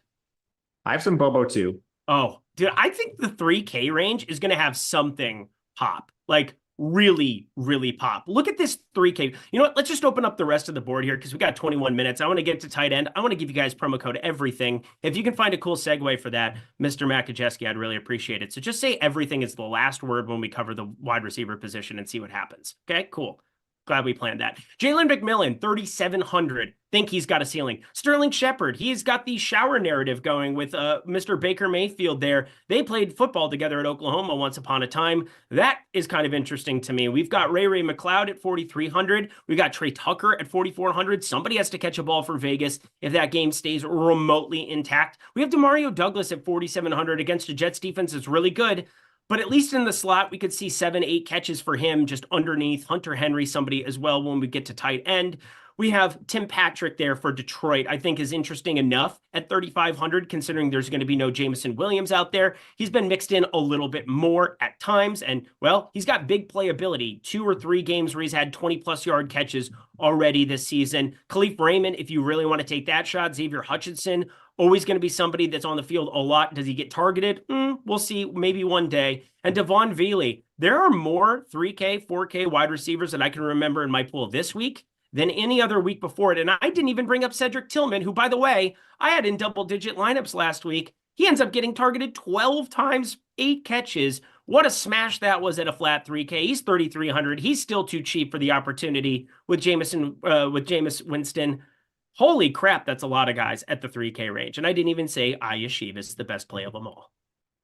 He's my favorite play. I prefer to get a little more spread to these guys than the ownership suggests, but they're all very good plays. This is the reason why you're getting a lot of Breece Hall, why you're getting basically studs at every other position, and why it's easy to still get Breece Hall, then jam Tyreek Hill and Jamar Chase, plus whoever you like at quarterback. But I'll kind of work my way backwards here with some of the pivots because I don't want to play like an egregious amount of any of these guys. Simi Fehoko, I think, is somewhat interesting for LA. They're pretty banged up at wide receiver. The risk with him is you're just walking into a situation where they're going to run the ball as much as possible. Still, he's 1% owned. Jalen Coker for Carolina, they're going to try to throw. I can't promise you they're going to complete a pass, but he's going to be on the field. He's an FCS rookie, so I don't know. You get what you pay for with him. I do like the Broncos guys for reasons we talked about earlier. That's Vele and Troy Franklin, because a lot of people are just straight up running Knicks naked. And I think he still needs to pass for at least 1 or 2 touchdowns, probably 2 in order to hit his ceiling. Vele has played a little more than Franklin of late. I think there's a chance Franklin plays more today in the ascending role, but I think you could take shots on both in a small portion of your portfolio. Tyler Boyd should be the wide receiver 2 for Tennessee now that DeAndre Hopkins is out of the picture. Same problem I have with Boyd is it's identical to Ridley. I don't trust the quarterback in any of those situations. I like throwing darts on the non-McMillan receivers in Tampa Bay, especially Trey Palmer, because so many people are just assuming it's McMillan, which I am too. McMillan is the one I have the most of in this group, but we don't know that. McMillan has had a lot of drops this year. It's been a huge problem. Now his level of difficulty on his catches is pretty hard. They're running him downfield a lot. But Palmer, he's already been productive with the team for 1 year in a very light role. Shepard just might be complete dust, but they seem to have no interest in taking him off the field. I don't know what it is with that. Tim Patrick for Detroit at 3,500 against Tennessee. Hopefully they throw it a little bit. Then we get to the guys I'm most exposed to. It's Jake Bobo. We talked about him already. Cedric Tillman, you laid it out pretty well for him. You just don't get double targets at this price range for a while. Jalen McMillan, still, I'm under the field, but he's still in a large portion of my portfolio. And then the only guy I'm pretty overexposed to is Andre Yoshivas. We talked about him a ton with Burrow. If he doesn't play well, I'm going to lose everything. Yeah, but Yoshivas plays like shit. I'm screwed. But I love so many of these different kind of. You missed it. I set up your segue. Oh, promo code everything. Matt Kacheski, you're the best co-host that a guy could ever ask for. Promo code everything. If you guys want to sign up at Stokastic and get everything 10% off for life. Yes, for life. Everything over at our site. Everything behind the package. 10% off forever. All access packages. I am distressed, okay? I am not okay because I've been asking for years and years and years, trying to set up Matt Kacheski, and I'm waiting for him just to Hulk slam. Well, you crushed it. 10% off. Use code everything, all access packages that will never expire. As long as you don't cancel, you have an opportunity to get everything for 10% off for life. Unbelievable stuff. Matt just absolutely cooking here. A+. Yes, I am so in shambles. Can you run Anthony Richardson naked? That's really inappropriate. Let's go to tight end here, shall we? Tight end it is. That's how I would run Anthony Richardson if you do play him. I had that debate. Yeah, I'd probably just play him with like Diggs or. I think agreed. I think he needs to run to hit a ceiling. Correct. Yeah, and I want a Houston run back with him, Mixon, Diggs. So I want something. Do I have any Anthony Richardson? I think I have. Oh, I have 1%. 0 here. Cool. I guess I'll get to the 1 or 2, but yeah, I thought about that one a lot, and then I kept on living my life. Yeah, depending on what I did with the rest of my lineups, I was getting like 1 or 2 here and there. Okay. Well, we have one super chat that we got to get to before we cover tight end as well. I've been doing a good job. Haven't had Jordan Klein remind me one time. I think that's improvement. Brian Spencer, $2. Rashad or Keenan in the flex in season-long PPR? Rashad or Keenan straight up? It's got to be Rashad White for me. I'm going with Keenan. You are. You are you? You love chaos. Keenan Allen, I have for 11.8. And Rashad White. I think I'm just higher on Rashad White. Our projections are too, right around 13 for Rashad White. So I think the dump off possibilities here for Rashad White are endless. Again, I have no idea how Tampa Bay is going to shake out. I think McMillan moves to the slot a lot more. That's what he played a lot at Washington.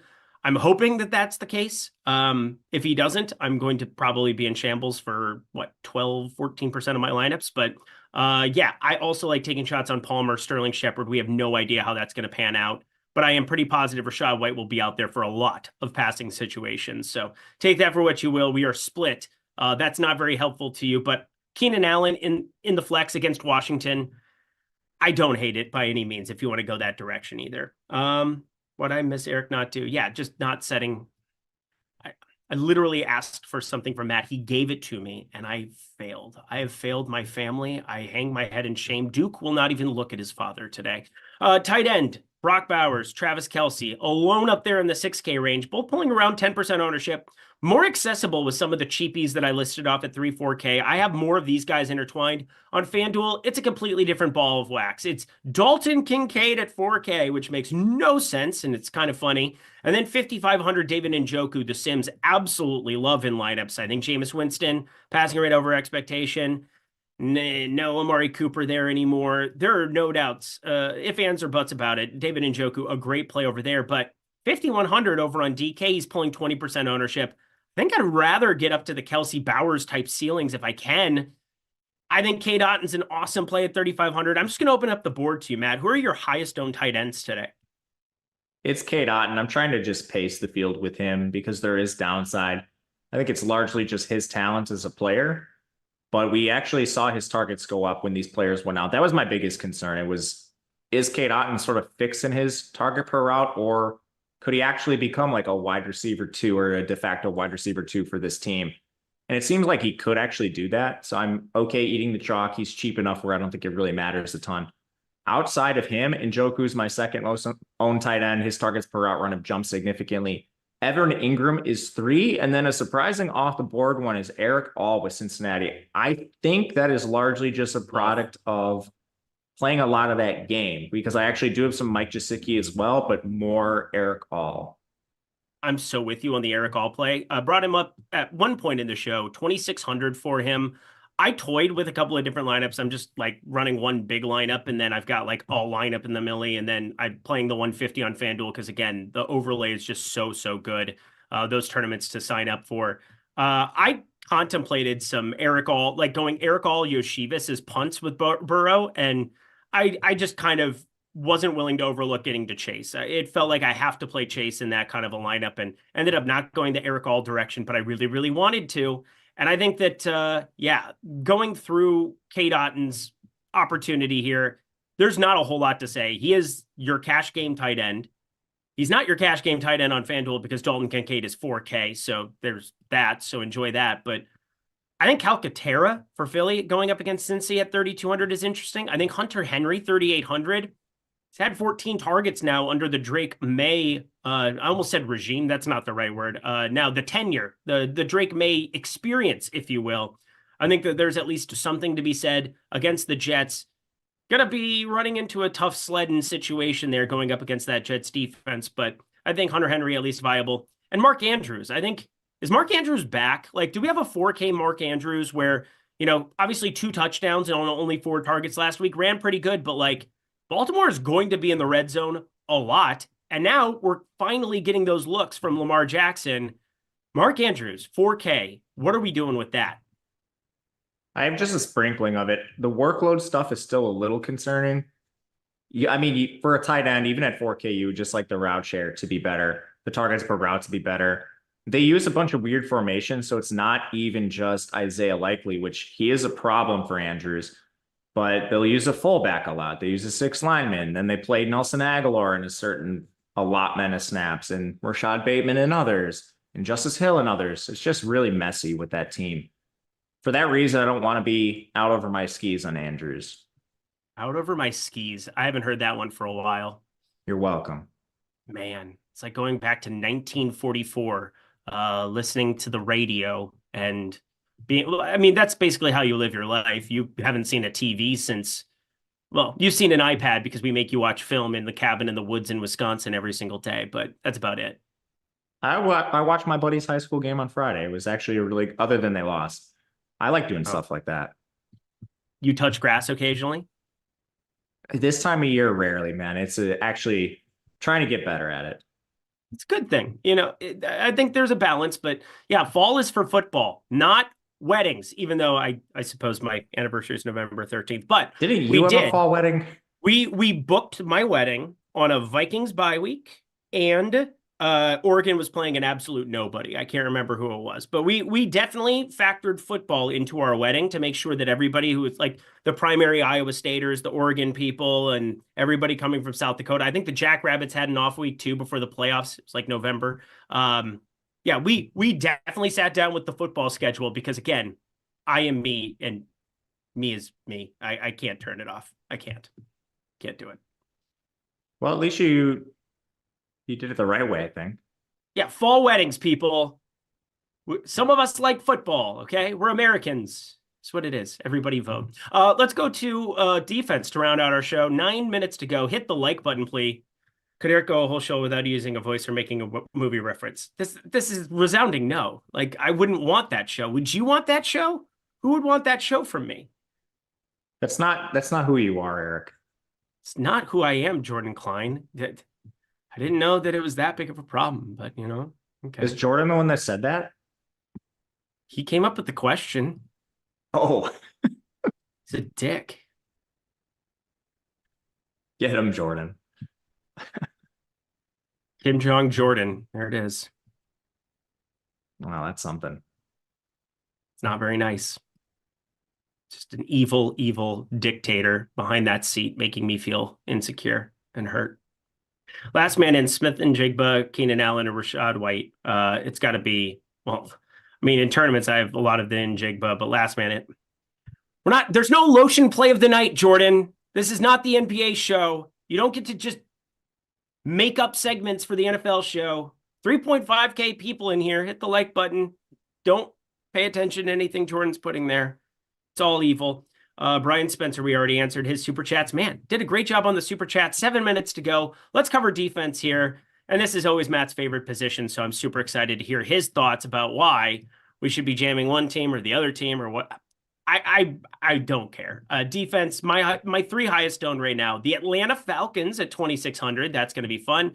The Chargers at 3,300, and the Broncos spending up to be a little contrarian there, 3,700. Fourth for the Ravens, fifth the Jets. I could go on and on. I'm spending up a little bit more for defense. That's what happens when you have a 3K wide receiver position open up. Matt, your three highest owned defenses for tournaments are Atlanta against Tampa Bay. I think this one is relatively easy with Tampa Bay down a lot of their best players. The Chargers taking on Spencer Rattler in New Orleans, another one that's pretty easy.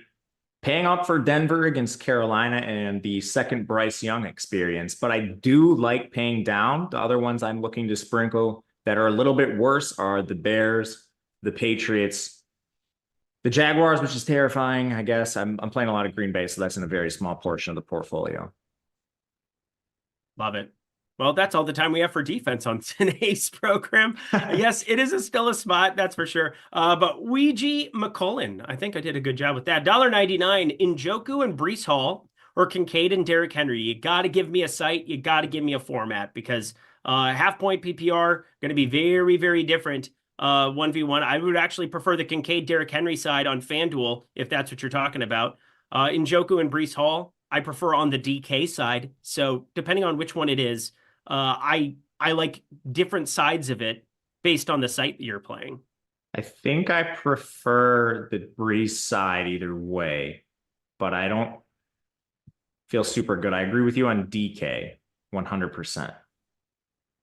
181 votes, 92% no that I couldn't go an entire show without a movie or making a voice. I mean, Sorry. come on, guys. This is a layup. Yeah, I was going to say, there's no such thing as a lock for a guy who has That's a show my life called savings Smitty's on Locks. that. But yeah, you could legitimately just take that to the bank, put it in your pipe and smoke it. Don't have any other reference for it. That's basically it. Let's get ourselves the heck up out of here very, very shortly. Once again, smash the like button. 5 minutes to go. Let's recap some stuff for the people here. Favorite quarterback stacks to be putting together for tournaments today, Matt? How big? A large field. Most people are playing large field. Jordan Love. Wait, you didn't even bring up Jordan Love the whole show. Yeah, I did. I briefly touched on him at the beginning before we transitioned to QB. And I've been saying, like, peppering in at every position I'm above on this game, which my second one was going to be Trevor Lawrence, which I feel worse about. My third, I'll say Caleb Williams. Mr. Williams. Caleb Williams is looking interesting to me. I'm probably going to have to do some late swapperoonies. Now, with that said, is this the best afternoon slate of all time? Some are arguing yes. 5 games that we have going in the afternoon window. Anything from a late swap perspective that you want to bring up? Because for me, there are lots of pieces that you kind of want to get off of, like J.K. Dobbins, I love. And New Orleans has been getting smashed and pulverized by the run the last couple weeks and probably for future weeks. Probably will in this spot as well. But J.K. Dobbins, he could put up 90 and a touchdown, and I probably wouldn't want to play him as opposed to getting to some Kenneth Walker, as opposed to getting to some Kareem Hunt at his current ownership. Javonte Williams is a massive chalk piece there for Denver. There's lots of chalk in this afternoon window that I am happy to hit abort on, depending how my lineups are doing in the early window. Anything that stands out to you from a late swap perspective? I think you said it well. It's definitely something you should be focused on today, especially with all of the, I mean, it's a huge slate. You're going to have more information than normal too.